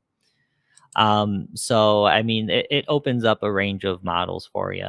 Okay. So going over my list, I mean, I mean, it's just rehashing basically everything that Greg just talked about. Um, so I mean, we can go over it kind of real quick. So Yeah, go for it. the Jyoto Ashigura, for two, I took two of those as well. For 12 rice east, I don't see a reason why I wouldn't take them. Especially in Army of Minimoto, having that advantage to be a little bit further up the board, um, either to take objectives or to take zones. But just basically trying to capitalize and spread my Minimoto as much as I can and try to capitalize on getting bear stands alone. No, it's easier said than done, surprisingly. Hmm. But honestly, for 12 points, these guys are absolutely worth it. I can't really say anything negative, and I don't feel bad if I lose one of these guys. 12 points is still 12 points, but I mean, all things considered, unless if someone gets a lucky shot or or they really have something that's meant to pierce through armor, um, these guys are worth their weight in gold. Yeah, I agree. I agree. And again, like you were saying, with the ability to get that 2-inch jump, they become that much more effective. Yeah. What's next? Next one, I also took Masumai Aya. Okay. Um, because I actually listened to yours and Brother Bear's podcast. Make sure you guys weren't talking too much shit about me while I was gone. While I wasn't feeling well, and being like, yeah, Jason's not a real gamer. He should just sucked it up. I really wanted to, but I know, when I know. when you can't even like swallow water without it being incredibly painful, I was just like, I gotta take the break on this one, Got to guys. take a break. But Aya's super awesome. Again, she's someone I feel like I could solo her too, Hmm. without much of an issue. So honestly, even though I would rather have the 12-point guys be the ones to kind of take the hits for Aya before she got up in there. If it's like a little bit of a pyramid, Aya is actually leading the pyramid and just going straight in, and then the other guys are either assisting if they can, or they're just basically going off doing their own thing, and letting Aya kind of do a lot of the heavy lifting.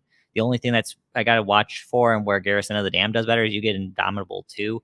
If I'm Hmm. benefiting from Bear Stands alone, um, I at least get something. But I can't. I have to be a little bit more cognizant of being aware that I can be outnumbered a little bit more easily. Well, Um, yeah, you got to watch your space. You got to watch your spacing a lot more because your Ashiguru don't innate. have the indomitable one out of the gate that you get from Garrison with the dam. So you got to be very cognizant of your spacing, and then remember that, yeah, I could only hold off. I could only hold up two figures. Which again, saying that, I can only hold up two figures before I have to take a penalty. That's still pretty damn good. Mhm. But again, Garrison the Dam just does it better. Yeah. As long as your spacing is proper, because I'd say the biggest problem that most I can't even say that our local meta Miniemoto players is they forget the spacing of bear stands alone, You and think 3 inches isn't as big as it is, but it's I'm pretty not damn gonna big lie, on a it's 24-inch board. yeah, there's that. I mean, like some of the like the measurement ranges you have to do. It's almost as like it's almost down. I almost put it just barely behind ninjas and camouflage. Yeah. That's about how like precise you have to be with it. So for an ability that's like, oh, this is a plug and play ability, it's like no, there's actually a surprising amount of precision you need to have for that ability, because if you Yes. don't use it right, um, you you regularly put yourself in a really bad position. Hmm. And again, you're just trying to eliminate. Just keep in mind, you're just trying to eliminate being outnumbered, which not everybody does well, and not everybody has the numbers to be able to do so. But So that's the thing to keep in mind. All Uh, right, Next what's model. next? So I took a chemi, but it was really difficult for me to decide if I almost actually went with just the normal disc throwers. Okay. The only reason why I didn't, and it was a little bit difficult for me to justify because I probably would have taken two of them. Mhm. Was is that their melee skill too? Okay. Um, it was like I wanted to I enjoy having at least some sort of a range option. And Akemi honestly can beat face even if he doesn't need to be the range. Being Mhm. able to push people out of zones is also super nice, but it was just mainly just he's got a being lightweight and being able to walk around and just whip someone at at short range. That's always fun, especially Yeah. on three dice if I want to use combo. And we've kind of. Um, I'm gonna just talk over here. I know yeah, we've talked about the Ebenage throwers. I'm gonna put them up just so everybody can kind of see them. yeah, that's See what probably we're the talking about. best. So keep talking about your Akemi and what we're talking I mean, about. otherwise, a chemi's just maybe it's better to explain why I didn't take these guys. Mhm. Um, Again, they're really good, and it was tough for me not to maybe take two of these and pay the extra points versus just taking a chemi. Mhm. But one, it was just worth spending the extra 2 points. That way, I got the immune to prone. So if he was getting knocked down, I can overcome that. But the big thing was is that if these guys get lodged up into combat, um, I on two dice, it's a little bit more difficult for me to think that I'll be able to keep them alive. Mhm. Akemi, if he gets engaged, I feel a little bit better about him just being on three dice. Okay. Um, so I'm, that was really my only justification for it. And then if I was only taking one at that point, if you're taking one, just take a Kemi because he's worth the 2 point that's upgrade. that's the trick. I don't disagree with that. I want to see what the rest of your list comes out, and then we could talk about different options here Mhm. briefly. Okay, what's next after Akemi? So remember, it's two Hyoto Ashiguri and Akemi so far. And then S- Aya. Oh, and Aya, and then what do we got? I'll just go by points. So I almost took Nico. I really wanted to, but then I was like, oh, you know what? I'm planning on taking Blizzard. So to better capitalize on Blizzard, I actually took Tetsu. Tatsu. Okay, not going for the big bear, going for the little bear. I was running out of points to take the big bear, so I was just like, even though it would be really cool, but the other thing too is he's huge, and the ramifications beyond turn one for him getting shot to death. Yeah. That was a little bit difficult for me to justify me taking him and paying the 25 points for him, even though he's Okay. super awesome. Yeah. Yeah. Yeah. So Tetsu, so we'll actually go over him a little bit. 18 rice, three dice in attack, four movement. He gets two on his key stat, so when he's going up against people, he's rolling two dice, which is awesome. Hmm. His bite is +2. He has brutal one, natural, awesome. Nice. Powerful attack at one and slam attack one. Okay. So nothing super over the top, but I mean having brutal just innate is very nice. Hmm. His traits are aloof, so he's not going to be able to turn idle. So that's kind of the only downside, and is kind of the risky part of having him in this list versus like Nico. Hmm. Armor one, so he's not as armored as a lot of other things in Minimoto, but I think he's sitting on what 7, 8 7 wounds. wounds. Yeah, He's at so 7. 2, it 4, 6, it's 7. Yeah. yeah. So I mean, he's got armor at least. So I mean, I just got to be aware of it. Well, he's got Um, armor, and then what does he have at the end of his traits? yeah, he's got tough also. So Tough he's one. got best of both worlds. Right. Right. Bear stands alone, bravery, fear 6, which is huge. Yes. Resistance 2, he's lightfoot, so he actually doesn't worry about terrain. So he's the mobile terrain. He's terrain friendly. And then steadfast. What I find funny is he has bravery and steadfast, but he's fear 6. So that means it's got to be a fear generating model that has it's not terror. Um Oh, the chick with the umbrella has it. Grotesque or something. No, not no, it's not grotesque. grotesque. But Abomination. no, it's not abomination either. But No. keep going. I'm gonna pull it up while you keep talking about it. Yeah. I like the bear. What's his unique effects? So the unique effect. So he's got Bear's ferocity. So when he's marked down to less than four or at least four wound boxes, um, models wounded by him gain a stun marker. So he gets auto stun attack, which is awesome. He also doesn't gain slow from Blizzard, so that's part of the reason why I took him over Nico. Hmm. As spoiler alert, I did take Blizzard in this list. So if I really want to, I can blitz him down the field a little bit. And that way I can, again, cover ground, either get into a zone to set myself up for turn 2 where I'm going to start going into my opponents. Or if I end up getting very fortunate on how close my opponents end up getting to me, possibly pulling off a charge, but he's not going to probably easily pull off a charge turn 1. Okay. Next thing with him, which is super nice, if he does choose to charge, though, the target that he charges into when they enter into base to base with him, go prone. So that immediately already puts me at an advantage. Then, so if I want to take advantage of the fact that my opponent's going to be down a die, that I might feel better. Like, maybe I'll sacrifice the 1 die and I'll do powerful attack. Yeah. So that ability is super awesome. I mean, I know Yukiyoma is even better, but I mean, this is still pretty legit for 18-point model. Yeah, just fine.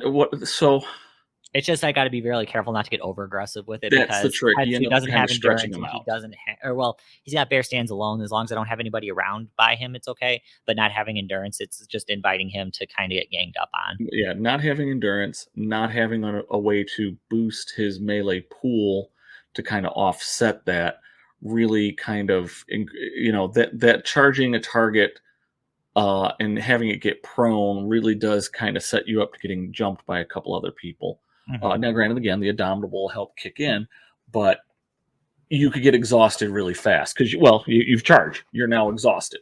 Mm-hmm. So that means everybody else coming in is going to now take you from a 3 down to a 2.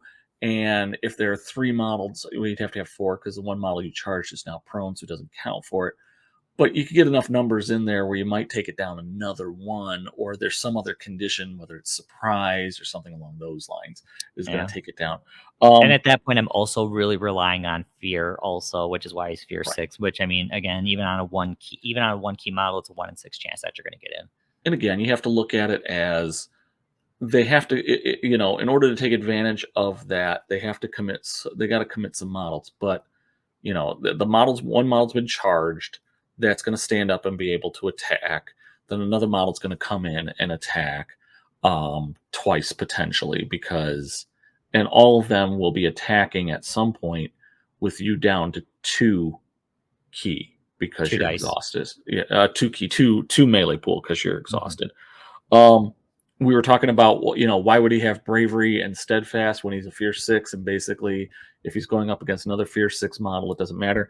The ability was dread. Dread. It's not out there that much. Models making a fear test against this model, and this would be a model with dread. Models making this fear test against this model can reduce their key statistic by X.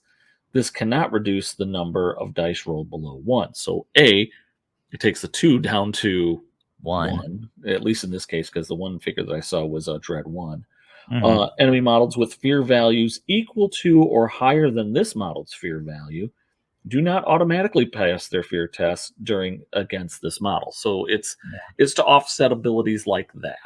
Which, I mean, I only know one model in the game that has it. It's Ikaro. Ikaro, and from Cult with the umbrella and making her look into her void. I think there's a couple others that might have it, but Really? you really don't see it that often. I'd have to take a look. Well, here You have to actively try to find it. Well, it's probably in the Cult episode. Hang on, we're gonna But, I mean, I'm curious, so I'm gonna take a peek really quick. That's fine. As far as Tatsu as a whole, though, I mean, what did I just do? You hit the rules. Yeah, but as far as Tatsu as a whole, though, I mean, he's pretty legit. I mean, you got to be a little bit careful. You got to use him strategically. He's not just like otherwise he just becomes a rather expensive glass cannon. Yes, he can. So that's the only thing that I would say about him. But otherwise, from that, he's pretty worth it. So there's 2 models in Cult that have it: Ikaro and the Wraith. Okay, Wraith has it. Seeing Savage Wave, nothing. Ito, nothing. Sadly, nothing. I know Silverman doesn't have it. Nothing. Maybe Ronin. No, nothing. Yeah, okay. So, like, no I thought key it feats, was... and I don't know if Temple Kenshi have anybody with dread in it. No, they don't here right now. So, all right. No, you kidding me? Those guys with dread? No, absolutely not. So they already have some very questionable things that I I'm still surprised with. Yeah.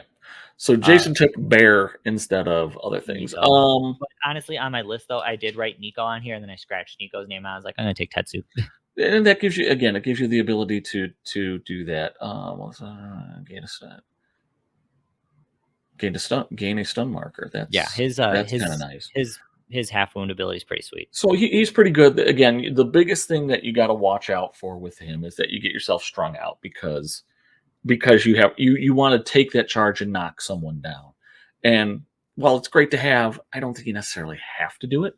No, you don't have to, or it's like you're activating him last, but the issue is that he's so far up the board, it's like you kind of almost want to activate him first. Mm-hmm.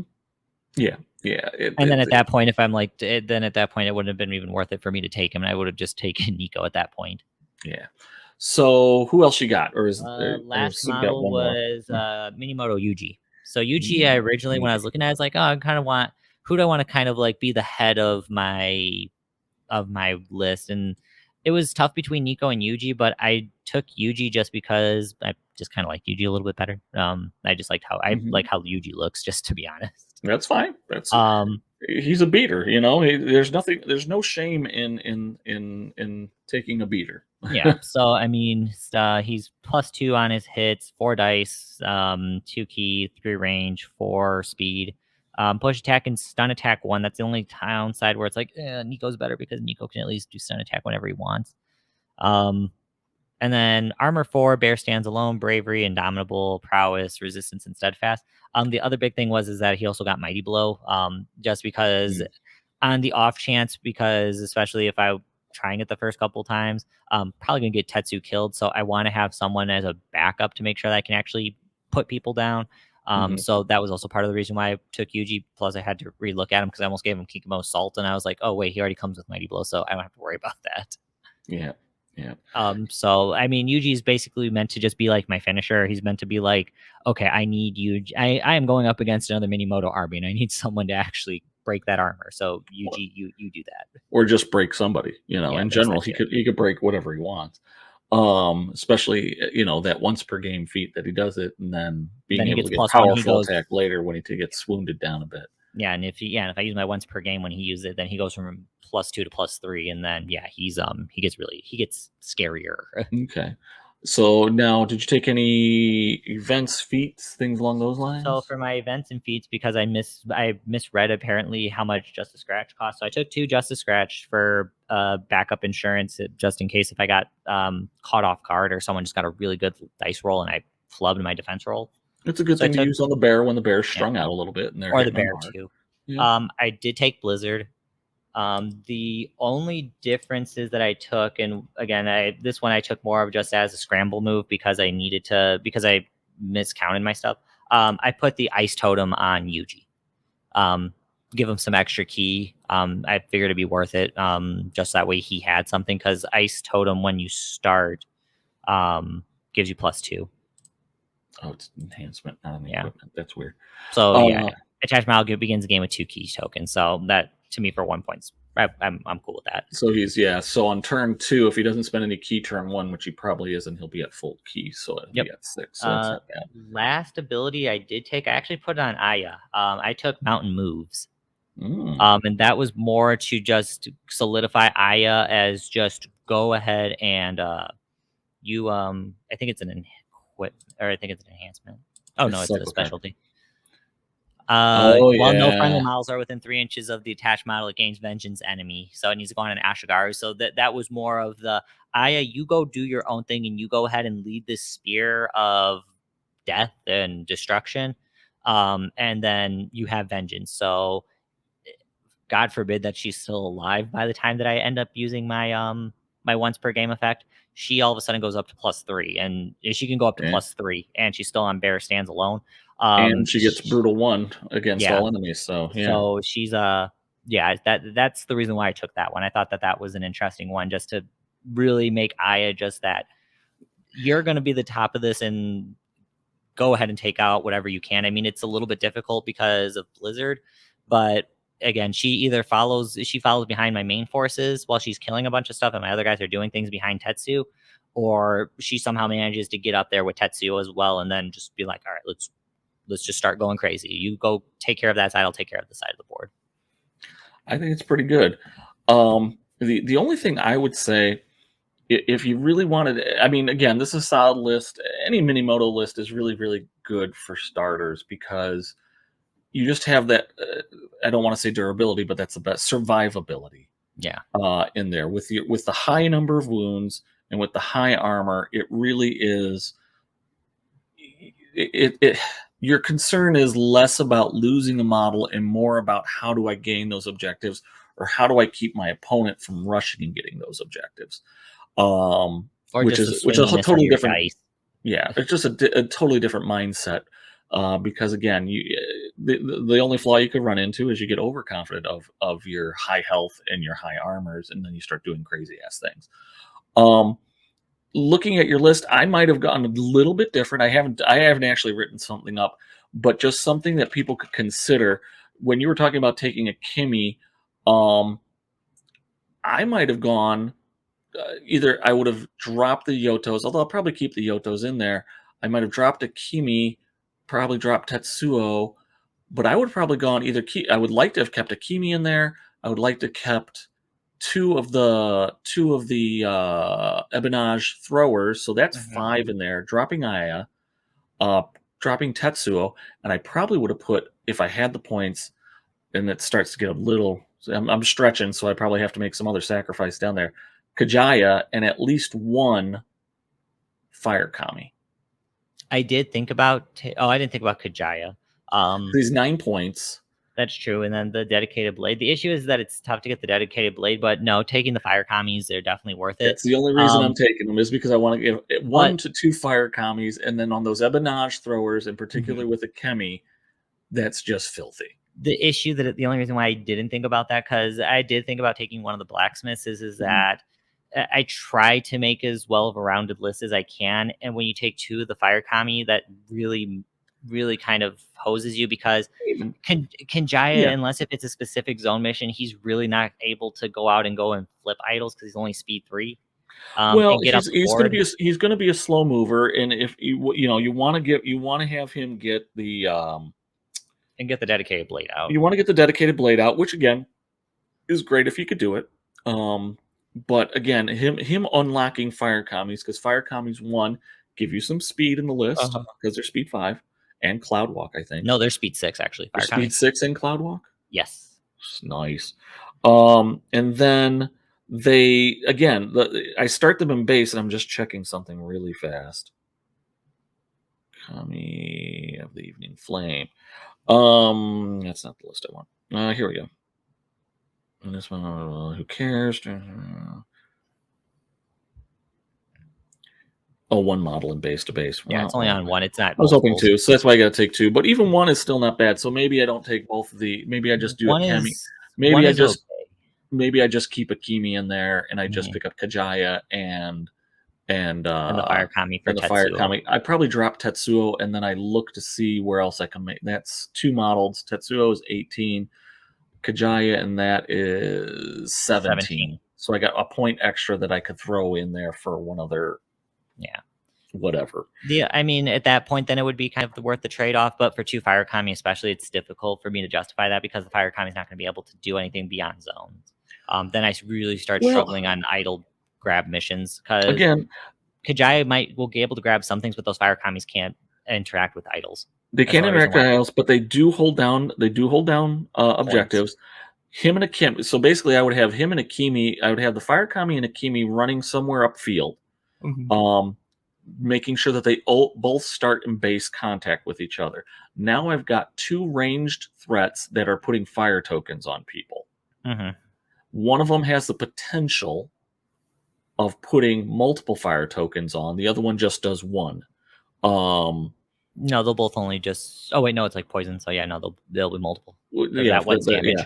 And they're both range. With the fire kami being agile and evasive, you get them in the back line and cause some problems. But again, I want to keep them near a Kemi, so that way we have that ability to put lots of fire tokens onto people. Yeah. That's just 2 models running there, and then everybody else, whether you have them go if it's zoned straight across, you pick right or left flank and move them up. You just got to watch out for flankers when you do it, or you do a refused flank and have everybody piled up on one end. And again, they're going towards backline. They're not going to be They're not going to go to the center. They're going to go on one of the flanks without actually being elsewhere and then coming on, and then hitting with their range. They're just ranged harassers putting on fire, because fire is either going to do two things as you're putting that many tokens. You're either putting a lot of tokens on one model, which then is forcing your opponent then to waste an activation to put as many of them out as possible. A wait action will remove 2. If I'm somehow magically able to put 3 on them, they're probably removing 2 and still taking that fire damage at the end. Or you're putting them on as many models as possible, multiple targets. And again, the beauty of both of them is the fire kami has to take the penalty for moving, but he could also be inspired by Kajaya. Yeah. So again, it's just a different variation on it. It's a different variation on to give you to exercise threat further up the board. For sure. For sure. So it's not necessarily for everybody, but it is something. And it is, and again, those fire kami, if you could get 2 fire kami, you'd have to do a major restructuring of your list. Whereas this case, it's swapping out Tetsuo, losing a little bit of melee strength, but I'll be honest with you, with Aya and Yuji built the way that you have them, they'll be fine. They'll be okay. And then having Akimi and a fire kami as harassers, probably going for the opponents, so it would be enemy to you zone if it was on a diagonal, is huge, because now they've got to commit a lot more forces to protect that zone. Again, objectives will be a little bit more interesting, but again, the fire kami can provide some protection for your guy. They're going to focus on trying to take Akimi down, but the fire kami then can still come in, and again, if they hit him, they're going to take damage, or it gives a little more flexibility. It creates more options for you than straightforward. I Minimoto, I smash. Pretty much. I mean, like I said, I'm very impressed that I managed to basically come up with the same list you did when we didn't even talk about it. I'm pretty surprised too. So yeah, I like your list. I find most Minimoto lists are very similar. Not necessarily similar, but again, are just, having played Ito, and Ito is fairly a beginner-friendly faction, but you have a tendency to be very glass cannon. Minimoto is, I would say, a much more friendly, beginner faction. And it's because of your sheer survivability. It allows you to kind of focus on, how am I going to achieve wins with objective and scenario? Because I don't want to say I'm not as concerned, but my main worry isn't necessarily, is my model going to get one-shotted? Because it's going to take an effort, or it's going to take a lot of your opponent's resources to take them down in one turn. Yeah, for sure. So, and you have immunity. I don't want to say immunities. You have resistances to other opposed key shenanigans, even on your 1 key models. So you're also less worried about your 1 key models being taken advantage of, because most of them have resistance or access to conditioning, which gives them resistance to.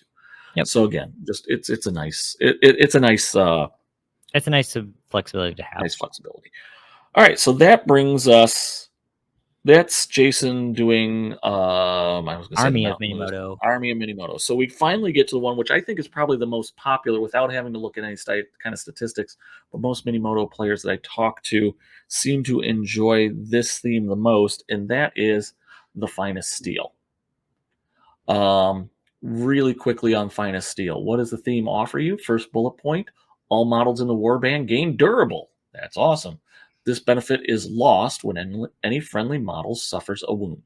AKA have something that shoots, because if not, you're going to be in for a bad day. Essentially, you're not worried about the turn 1 alpha strike on one of your really valuable models, and your opponent getting that lucky roll and getting like 3 or 4 points of damage on it. I will say it also kind of sucks, because it can be negated by your cheap ass opponent just doing a point of damage to you at range. So that's kind of sucky because you'd love to be able to do that. Okay, it's my first attack and I'm coming in with Yuji or I'm coming in with Yokokuma or Tatsu. This is where, I come in and I charge. I'm going to level the model because I'm going to throw all my dice in attack because I know the worst I'm going to take in retribution is 1 point of damage. But And then you shoot that blacksmith for a point, and you're like, yes, all is right with the world. All is good with the world. So that's the first bullet point. Really nice. It really, I think that's one of the really cool abilities because if you're able to get up into melee without losing it due to range or some other stupidity, it makes that first attack that's coming in really scary. Mm-hmm. Second bullet point. When a friendly model is removed from play, other friendly Minimoto models gain +1 melee strength until the end phase. So if it wasn't bad enough trying to kill a Minimoto model, when you do, when you you make them stronger. finally get that hill, or finally snipe that unblessed, or finally get that blacksmith, everybody else in the faction, everybody else in the warband is now going to get +1 melee strength. And God forbid you kill 2 in that round and you kill them early. Oh yeah, because it's +1 It's melee strength, +1, so you can stack it. you could stack it. That's Ugly. that's nasty. That is ugly. Now again, you lose it at the end phase, but if the Minimoto player times it right, you could have yourself one badass dude. And then once per game, this is the last bullet point. This is kind of wordy. Once per game in the starting phase, all friendly Minimoto samurai gain when this model deals damage as a result of a melee exchange. The enemy model gains a stun token. Each model may only gain 1 stun token as a result of this ability. So basically, you get stunned. It's stun attack 0, but you don't have to. It's better because I don't have to declare it, and I can get some other effect. Now, it's not as good as stun attack because if I'm doing it, let's say, in conjunction with savage beating, which normally I can't do stun attack and savage beating at the same time, which gives you combo attack. You're not putting on multiple stun markers. I'm not putting on multiple stun. Just the one. Just the one.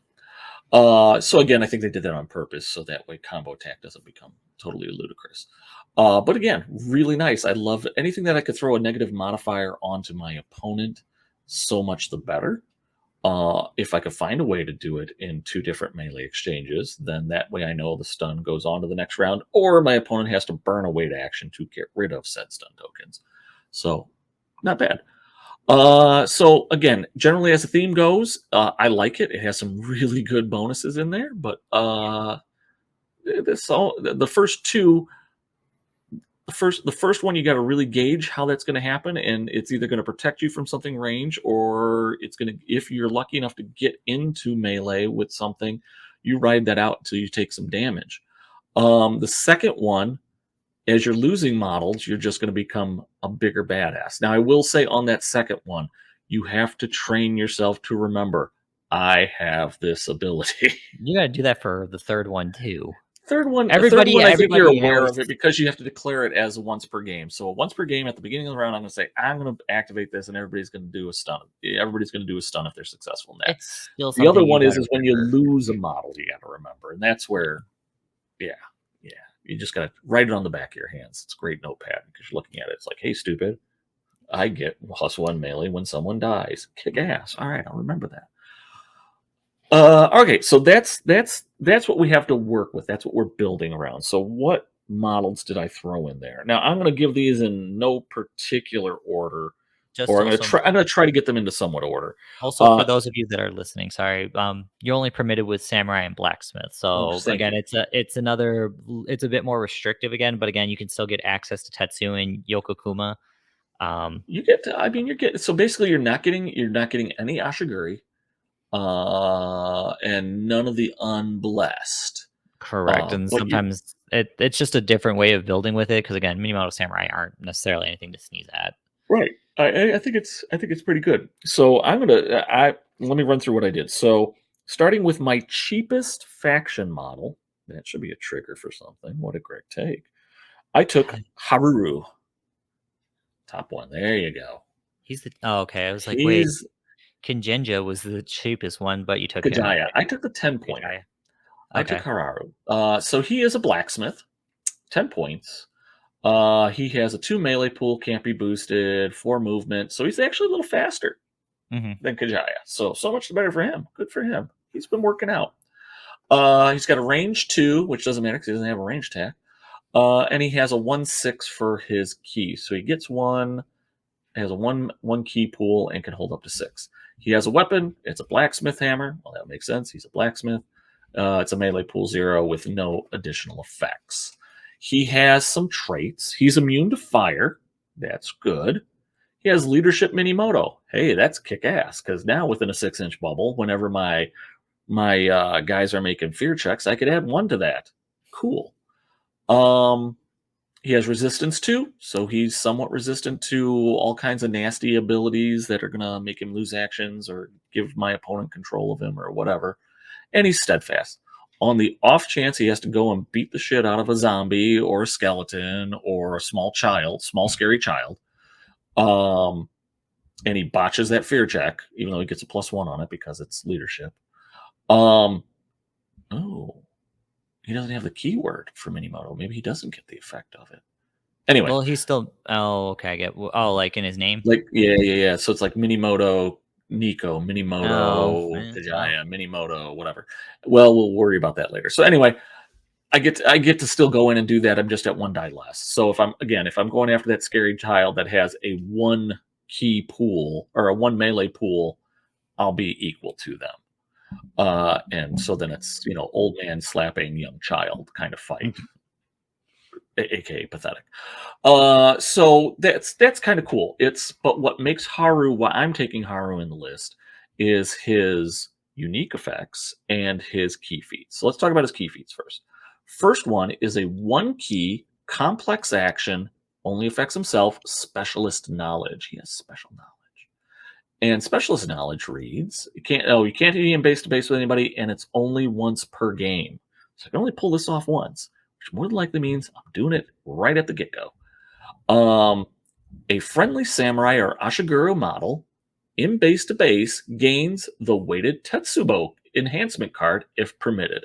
What is a weighted Tetsubo, you say? Well, it's equipment, so I got to make sure there's no other equipment on it. Attached model gains Pierce Melee 2. So basically, I put this, let's say, on a Nico, on a Yuji, and they get 2. They get their Tetsubos get Pierce 2. So I ignore 2 points of armor. That's kind of disgusting. It's a complex action, but it's dirt freaking cheap. It's 1, so it's worth doing it turn 1, and that's what a lot of people do. And call it a day. Yeah, whatever. The second key feat I always like, and that's Cleansing Flame. This protects you to a certain degree, from the ninjas with poisons, the Itos with the blood of Orochis, the shark dudes with bleed, all the rest of that crap out there. The Void Monks now with Spirit Block because it takes those away too. Yeah. So what does Cleansing Flame say? Cleansing Flames, it's a 3 key, so it's pricey. It's a complex, so that kind of sucks. It's a pulse of 6 inches. So it covers a decent amount of space, but nothing phenomenal. What does it exactly do? Cleansing Flame removes all berserk, blind, controlled, that helps, poison, spirit block markers. Oh, it doesn't remove bleed. Good to know. That's kind of odd. Yeah, that's kind of odd. You would figure it cauterizes whatever it's doing, but hey, what do I know? Block markers from models in the pulse, and each model gains 1 fire marker. So the other thing to remember is it removes it from everybody, friendly or enemy, but everybody gets a fire 1 marker, regardless of being friendly or enemy. So it kind of sucks because your trade-off is, oh yeah, I heal myself, but oh crap, I've got a fire 1 marker on me. The good news is if you take away to action, you just pat, fires out, yay, we move on. Again, it's nice protection against some of those really nasty conditions. Berserk, maybe I don't necessarily want to be aggressive with my Minimoto person. Blind, because it costs me. Blind sucks in general. Blind just sucks in general. Controlled, I don't even think I have to explain why avoiding control is a good thing. Poison, for those of you who hate Ito and hate Blood of Orochi, which I totally don't understand, but that's a whole different discussion for a whole different night. You can get rid of Spirit poison. Block, which I'm sure people are going to learn to hate playing Temple Kinshi against Temple Kinshi.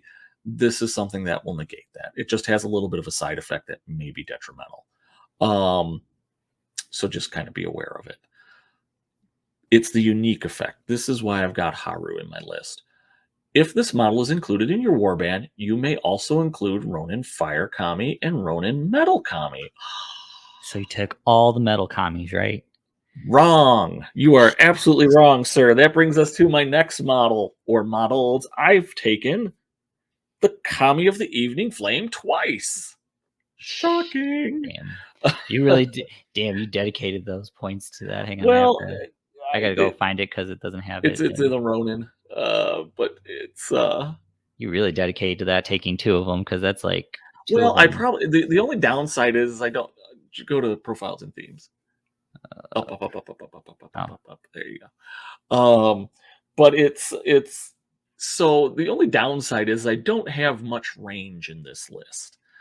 Because I can't take Akimi and I can't take the Ebenage throwers. So that kind of sucks.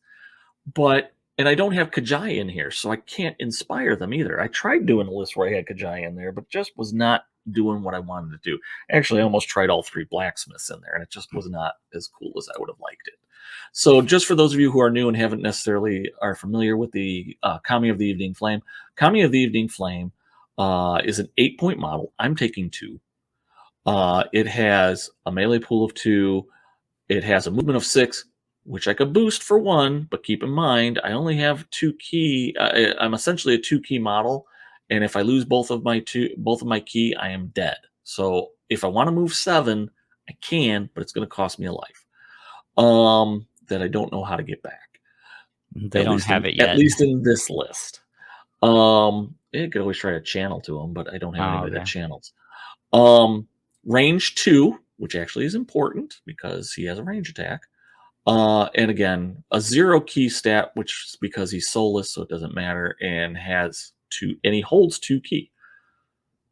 Attacks, he has a melee attack called Fire. Shocking, he is a flame. Which does a fire 1/1. I'm sorry, fire 1/2. So that means if he hits you or does damage, he's going to put a single fire token out that is strength 2. Yep. Combo attack 1 and a melee strength of -1. So he's really not doing a whole bunch, but he can do something. Better if he's inspired, then he's probably doing the combo attack more often, but whatever. He has a range attack, Fireball. He has a fire 1/2. Shoots that to 2, 3, 4, so short range, and it's -1 on the range strength. So again, not great, but hey, it's something, and you can light stuff on fire. Traits: Agile, Cloud Walk. I'm skipping 1 here. I'm skipping 2 real fast. Agile, Cloud Walk, Evasive. This means he goes wherever the hell he damn well wants. He's a tongue of fire. He's a fire flame thing. You can't hold him back. Ain't nothing going to break his stride. Nobody's going to slow him down. Oh no, he's got to keep on burning. Somebody will know that song. Jason doesn't. He looks clueless right now. Yeah, I don't know music. Then there's Dodge 1. So if you do engage him in a melee attack, he's going to be able to make you reroll 1. He's durable, so even if you do hit him, he's only taking 1 damage. He's insignificant. That kind of sucks. That means he's not tying up squat. He's a Kami. He's soulless. There's some things that go along with those, but nothing that you really need to worry about. No key feats, because if he spends it, he dies, essentially. But he does have unique effects. First unique effect: when this model suffers wounds in melee exchange, the attacker gets a fire 2 marker, which is always fun to put out on people. So if somebody combo attacks him to death because, oh, you're durable, I'll kill you in 2. Good, then you get 2 fire tokens. Have fun with that. Hope that wasn't your last action. And then, hey, hopefully maybe I hit you on one of my attacks before I died and did some damage to you. Cool. Then his other unique effect: during the starting phase, choose one of the following. Remove this model from play, so take him off the board, and all models, friendly or foe, gain within 2 inches, gain a fire 2 marker. So basically, he goes supernova and lights everything on fire, and just put it out there in the pulse within 2 inches. It's helpful, if you're down and you think you're gonna suck it up at the starting phase, just blow them up and throw some damage out there. So either, again, they're going to have to waste an action, especially if something's already been wounded and is down to maybe 1 or 2 wounds. They either got to waste an activation to put it out, or have someone else move into base with them, and then waste an activation to put it out. So, yeah. And or don't kill them, and one model in base to base gains +1 strength and fire 1/1 until the end phase. So that means all of their attacks gain +1 strength and fire 1/1 until the end of the phase. So that means they're putting fire out on them. So I've taken this model for 2 reasons, and I've taken 2 of them. I probably went a little overkill on taking 2 of them, but it was worth it. Mobility. They are up the board threat. They have range. Not a very good one, but enough. And they're putting what we'll call damage over time effects on them, because their damage is going to kick in at the end. It also, I will say, is helpful against those models like with Rise and with Tough. Because I think fire negates Rise, right? If you take the wound due to fire, I think there's a clause in a lot of the models with Rise saying if the final wound is done by fire, you don't get the Rise test, and then fire says you ignore tough. Yeah, and fire ignores tough, so that helps too. So that's a lot of hate for those kind of models on there. So I like that, and again, it stretches the field, but it also makes I could support 2 of my hitters by giving them additional strength and a fire effect on there. So again, I'm spreading the damage out. So that's really kind of cool. I enjoy having that ability, and in a faction that is mainly 4-speed figures, without a lot of cloud walk, without a lot of light-footed. These are super mobile. Now again, they're not going to be flipping. Insignificant means that they can't hold something down. Oh, but they can't. No, they can hold zones. They can't hold zones and actions. Count towards that. They can't do scenario actions. So they're great for holding zones, not so great for scenarios. So that's their downfall. But lots of utility you're going to get out of them. Yeah, the fire commies are awesome, to be quite honest. Fire commies in general are really, really good. I think that they'll probably do. The only thing I could think of, because I know people have talked about it before, is probably taking that from a fire 2 to a fire 1. And that would make some people claim that would make them better. But how they are, they're current. It would nerf them into something a little more respectable for 8 points. But 6 of one, half dozen the other. Yeah. But that's the kind of thought why I have them in there, because they're either support or they're upboard threat that people have to deal with. Otherwise, I'm doing range attacks and lighting things on fire, or just getting engaged with someone. Which again, I'm insignificant, so they can walk away from me. But they still got to deal with me. So that means now we have to get into the meat of my list. So that's 3 models there for 26 points. What else do I got? I got 4 more models, and this is where I went off I have 3 models that you say, duh, that's no brainer, Greg. And then I have 1 model that's like, what the hell are you thinking, Greg? So let's go with the what the hell are you thinking, Greg model, and that's going to be Hoshi Rinko. One moment. Minimoto clan. So Hoshi Rinko is a samurai and Sengunja, which I'm probably saying wrong, but Rinko? That's all right. Okay. Oh, this one, okay. Yes, and after doing the top 3 with Ben, I have a better respect for her. So why did I take Rinko? Because she's expensive at 19. She's a samurai. She's a ninja. She's 19. Her stat line is fairly decent. I mean, it's not great. It's not the worst, but bear with me. So she is a 2 melee pool, but she could boost it for 3. She has a 4 movement, standard. She has a 3 ranged. That's important. Okay. She has 3 key. She has a 3 key pool and could hold up to 8. That means if she's doing a pose test, she's got a good chance of winning. Mm-hmm. 7 wounds, which for Sengunja, that's pretty damn good, especially when she doesn't have armor. She has a Tanto for a melee weapon, which is melee strength 0 and no special effects. She has ice magic for range, 0 melee strength, and can shoot out to 2, 4, 6 with no special things on the ice magic. Immunity to fire, that's helpful.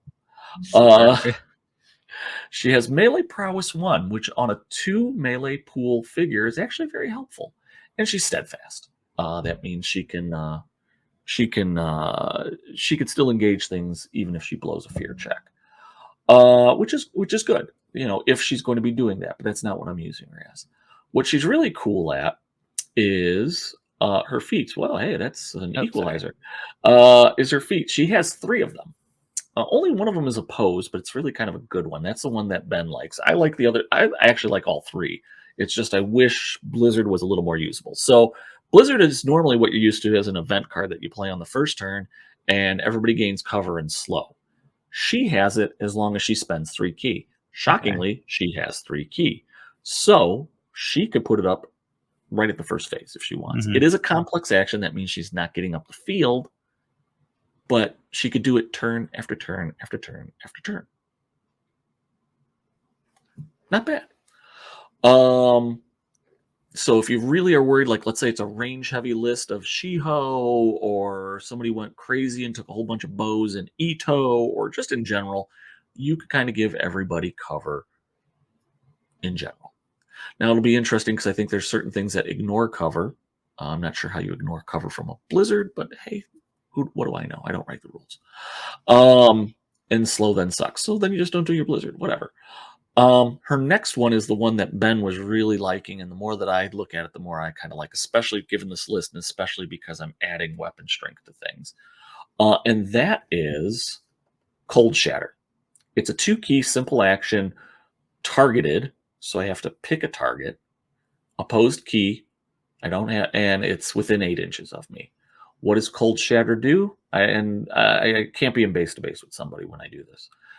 So what does it do? The next time target suffers damage, it suffers double the damage if that would be enough to kill the target. If not, this effect expires immediately. So let's say I have Minimoto Nico is about to go and pound, we'll say Ito Masunagi. Masunagi's got 5 wounds, but let's say he's taken some wounds already, so he's down to 3 wounds left. As a simple action, I could target Masunagi at the beginning of the turn, as long as he's within 8. And if I'm successful on the opposed key test, when Nico comes in there, or anybody comes in there, and if they're able to do 2 points of damage to him, it will act as 4 and kill him. Okay, so this one only works. So the doubling effect only works if you're going to kill someone. If the double damage would kill them. Gotcha. So if he has 5 wounds, so he's fresh, I need to do 3, I'll do 6, he's gone. Gotcha. So all I gotta do is get 3 wounds and he's dead. But if you don't, then the effect if you don't, he expires. The effect expires and the person just takes the damage. So that's really kind of good for taking out those figures. A lot of times you're really close to where the damage just isn't enough to get that over the hump. To get there, they got 3 wounds left, 2 wounds left, and you're doing 1 or 2. This gets it over the hump to kill it.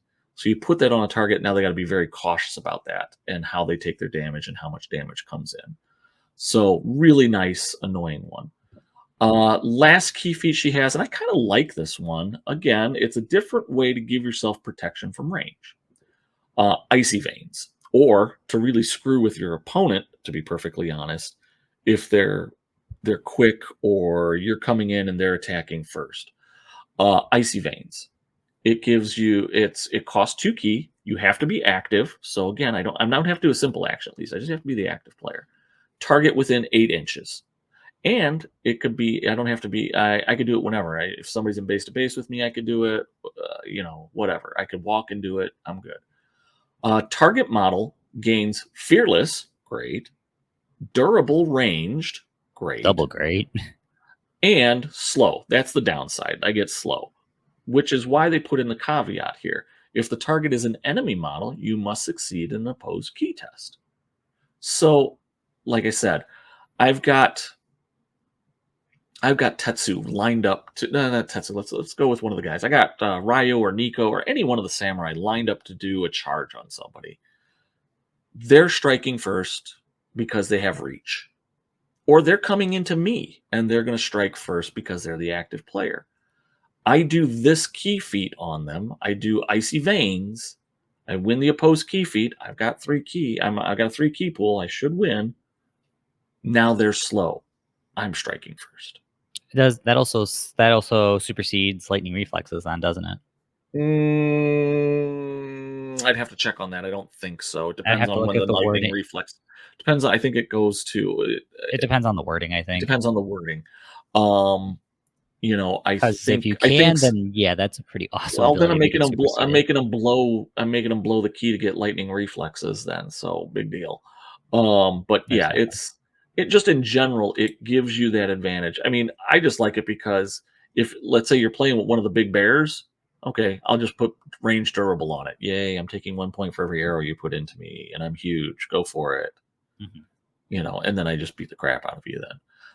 So I think all three of her feats are really cool. Again, I just wish Blizzard was not complex, so that way Yeah. she could actually move up the board a bit. Unique effects. If this model is included in your warband, you may include a Ronin Kami of Reflection. Who cares? This model does not gain slow from Blizzard. Doesn't matter because I ain't moving because I'm casting it. It's a complex. Who cares?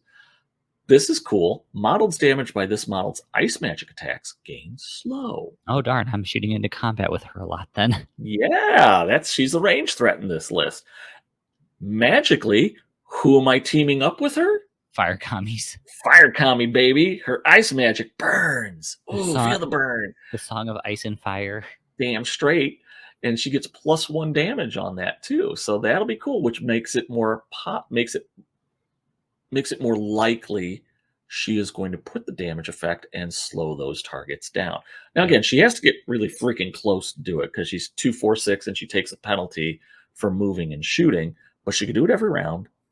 And yeah, great. I think I can make her work in this list, and I think it complements what the next three models are going to be. So the next three models, I'm only gonna talk about one because the other two well, I'll tell you what the other two are, and we'll only talk about the third one. And I'm not gonna do these in point order. So don't worry about putting up the next two cards, Jace. So the next two models are Minimoto Yuji, because I need samurai now. Mm-hmm. So hey, big hitting stick, awesome. Minimoto Nico, again, Mm-hmm. big hitting stick. Last one, and this is the one we want to see, Minimoto Rayo. So 17-point Rayo. He is what I would say, if I had to say he was the weak samurai, people would argue with me. So I'll say he's the weak samurai. Has like Of the three major Minimoto samurais, he's the weak one. But he's not. He's not weak at all. well, he's only weak in the sense that he's susceptible to control, and he's susceptible to opposed key tests. So he is so control is a post key test, and even then he's not really susceptible. He's still pitching 2 dice, and you could throw a card on him to eliminate being controlled. I know, but he has a melee pool of 3. He doesn't have resistance, and his armor's only 3 and not 4. So that's true. he's not like your 2 pinnacle samurai. He's not but Nico and Yuji. Nico and Yuji, but he does make up for it. So just to run through Rail real quick, 17 points, so he's nice and cheap. Samurai, 3 melee pool, he could boost it for 3. 4 movement pool, 3 range pool, can't be boosted. He's a 2/6 on his key, so 2 key pool, and he can hold up to 6. His weapon is a Tetsubo, shocking, +2 melee strength, powerful attack 1, stun attack 1. So that kind of stinks because he's got to pay for it. He only has a 3 melee pool, so whatever. You're not going to be. Let me just tell you this: You're 9 times out of 10, you're not spending key on his melee pool boost, and you'll see in a minute why. Traits: armor 3, bear stands alone, bravery, immovable, nice. Melee prowess 1, good, and steadfast. So again, pretty much everything that you've seen in the samurai and most of the Ashiguru, except that he has immovable, which means he can't be knocked prone, and you can't move him away from a zone. He's just going to stay there. Where he shines is his key feats and his unique feats. His key feats are Cleave, which is a cost 2 key, has to be active, only affects himself. This model gains Brutal 2 until the end of the current action, until the current action is resolved. So, for 2 key, I'm essentially getting 2 dice because I'm adding 2 to whatever I roll. Mm-hmm. So that means I could take an 8 to a 10, or I could get a 1. I could get, if I throw triple 1s, I get a 2. I could take that. That's good. So he could beat. He's a beat stick if he gets in there. His second key feat is Smite. Again, and that's why I would probably spend the 2 to get Cleave rather than 3 to get the Brutal, and then I'm sorry, 3 to get the extra die to go to 4. I'll just pitch 2 dice, add 2 to it, and then take Powerful Attack. It's not that bad of a trade-off. Not optimal, but I get to re-roll if I really screw up one of my dice. It just means I can't throw anything in defense. He gets Smite, 2 key, active, personal. This model's melee weapon gains slam attack 0 until the current action is resolved. I think slam attack pushes them back 3 inches now. 3 inches. It doesn't knock them down though. It does. Oh, it does, and then knocks them prone. It should be slam attack, and I can double check that. But double check that why. It should be you get knocked back 3 inches, and then you're proned also, which is why it's super awesome. And so I think it's either half damage or it does no damage though. Who cares? He's knocking somebody down, and he's knocking them away from him. So much the better. If attack is successful, the defender is moved D3 or is moved 3 inches directly away. It becomes prone minimally. The defender is moved beyond the attacker's zone of control. The defender suffers half wounds from damage roll caused by this attack. Okay, there you go. So does some damage, knocks him away, knocks him down. All those things are great. So again, he's still a solid profile. Again, when I say he's the weakest of the samurai, that's a little more tongue-in-cheek than anything. But I mean, you're just comparing him to 2 very good beat sticks that have a lot more that have a better melee pool and better armor. But his unique effect somewhat makes up for the lack of armor and lack of I won't say lack of melee pool, but just lack of armor. His unique effect is Bear's Resilience. While this model has at least 4 marked wound boxes, it gains durable. So those last 3 wounds, you're going to have to do either hit him with combo attack 3 times and do damage, or you're going to have to do 3 separate attacks to finally take him down. Or get lucky and one-shot him, because one shot when he's sitting on 4 wounds, you get lucky and do 4 wounds and take him out. Otherwise, you're kind of hosed on that. Yeah, Bear's Resilience is pretty awesome.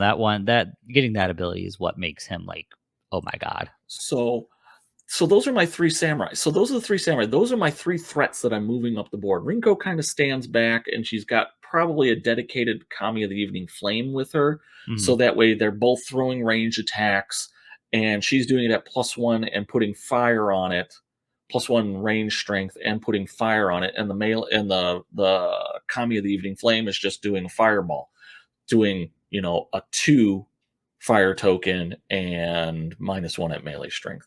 So they're kind of harassing things, and then she's able to save her key to do the cool support things, particularly the cold shatter, the shatter one. So that way it makes my samurai more effective, especially against even 6 wound models, which is pretty much the norm. You just got to do 3. Mm-hmm. Yeah, 3 damage kills a model if it has the cold shatter on it. That means you really got to be careful. And then it's very possible any one of these 3 Minimoto samurai can generate that kind of damage. Especially if I got a Kami of the Evening Flame hovering around them, taking their melee strength up 1. So, it's really good. Again, I will say, and I think this just goes in general for any of the Minimoto lists, they're really good at zone. Mm-hmm. Really good at zone. Minimoto in general is just, like you said, really good at zone. Really good at zone. They kind of they generally can struggle at objective. I think the center line objectives they do a bit better, where they're all spread across center. Ring ones may be a little more of a challenge. They're really probably very good at defending their backline ones, they're going to be contesting on those neutral ones, but it's going to be a bit of a chore for them to get to the enemy objectives in a ring objective. I'll also say they're probably a little vulnerable to flank. Yeah, because it's going to be a little bit difficult for them to get to those board edges if they need to. Well, just the people coming in on the board edges and attacking them. Again, they could hold the objectives and protect them, but as they're going up the board, they're going to get harassed from the sides. Yeah. And again, you don't see a whole lot of aware or sixth sense in Minimoto in general. So that's somewhat of a general weakness. But those are our themes, and those are the lists that we kind of came together. Did you take any events, or actually? No, I didn't. I'm 100 points on the button just to cram all that stuff in there. I got 7 models, dude. I got Okay. 1, 2, I was 3, about to do the 4. math. I was like, so you didn't take I any got. events, or you took all I models? let me double check. Let me double check my math here real quick. So let's see. 10 points for Haru, plus 16 for the 16. two of those guys, 19 for Rinko, 17 for Reo, 18 for Nico, and 20, 100 on the button. Damn. Okay, there you go. 7 models, 3 gigantic beat sticks, 1 icy bitch, 2 spicy meatballs, There we go. and There's our man. one old dude who's going to make a weighted Tetsubo that's going to beat the bejesus out of something. There we go. That'll be our Mountain Dew flavor. Mountain Dew icy bitch. It'll be like Icy a mint. bitch. It'll be a mint flavored one. Nobody's going to want to drink that. I wouldn't mind drinking a mint flavored No, soda. no, that's horrible. Absolutely horrible. So those are our lists. Tell us what you think. I was gonna Or say let's go to the important thing now, which is what's the important thing? how are we ranking these right now? I don't think we worry about ranking the lists Yeah, on well, this not case. ranking our list, but ranking The the themes. I wouldn't even bother with that. I mean, all of them are pretty much the same. To Yeah. a certain degree, I prefer Finest Steel to a certain degree because I get to use my samurai in there, but I don't. It lacks the flexibility. Army of the Steel. Minimoto gives you the best Mm-hmm. flexibility, but you're only getting something that you can use once per game and at the start of the game, so you don't get overall theme effects that go throughout. But you can at least use everything and get a little Mm-hmm. bit of a benefit. And Garrison of the Damned, it's okay. I can't say anything good or bad about it.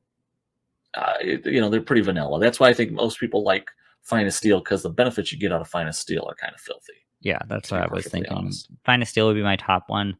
Yeah. Army would probably be second, and Garrison would be the third, and that's only just because you get restricted from the blacksmiths if you wanted to take them. Yeah. And even though getting Sixth Sense is awesome, with how Blizzard It's works, if only you're in gonna take it turn as 1. Blizzard, it's only turn 1, so It's it's only good if you're playing up against the fog of Jikoku, or not yeah. Jikoku, but Well, whatever the fog of your whatever the eye. fog is, anything that's gonna turn 1 cause you not to take your full movement because you don't have line of sight to Mm-hmm. something.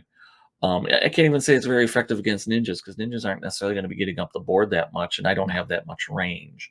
no, they're not getting up into a spot where you could Even though take advantage of a turn 1. I'm taking a Kimi, but I really want to take a Kimi with a fire kami, so I'm going to prefer that to Army of Minimoto more than anything else. Mm-hmm.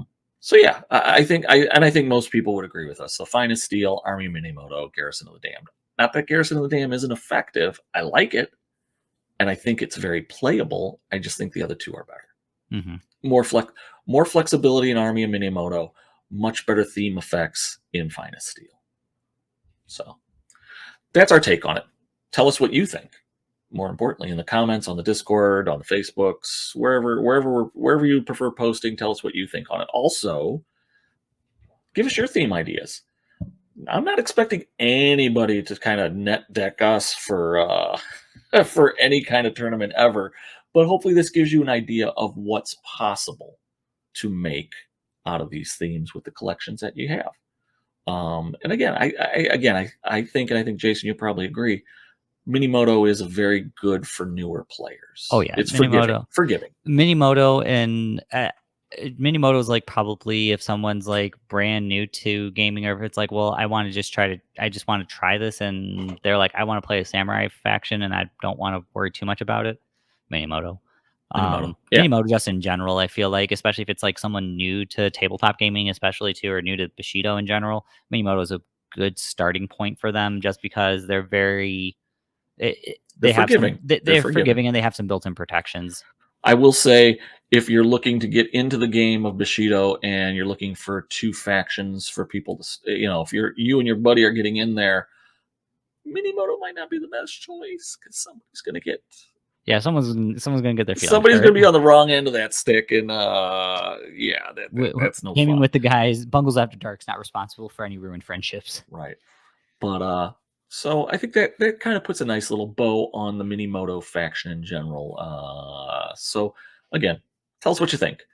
Give us your ideas for lists. I love seeing those in the comments on the YouTube. I love seeing the comments of it in the Discord, whether it's in the general or in the content or in the actual Channel. faction channels.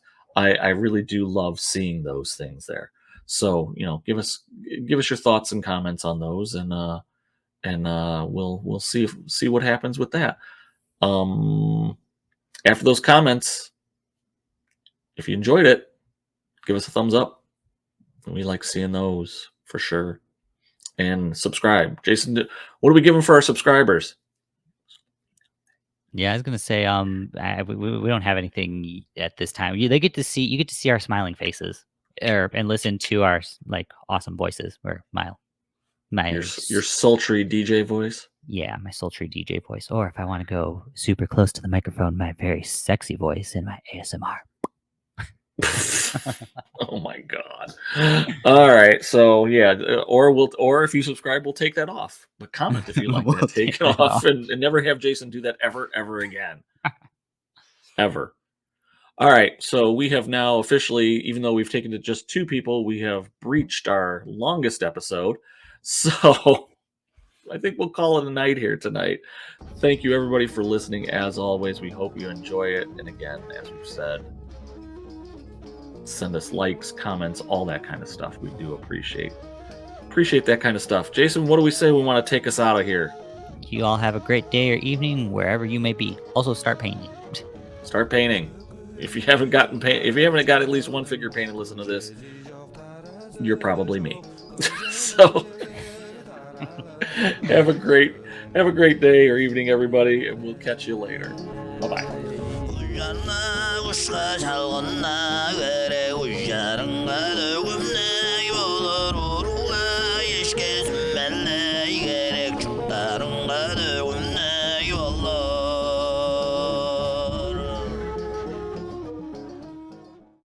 Ooh, that would be pretty cool if we had our own Mountain Dew flavor. What would you want it to be? Ooh, what would? I'm trying to figure out what sadness and loss would taste like in a Mountain Dew. Grapefruit? Yeah, no, not grapefruit. Grapefruit's too peppy.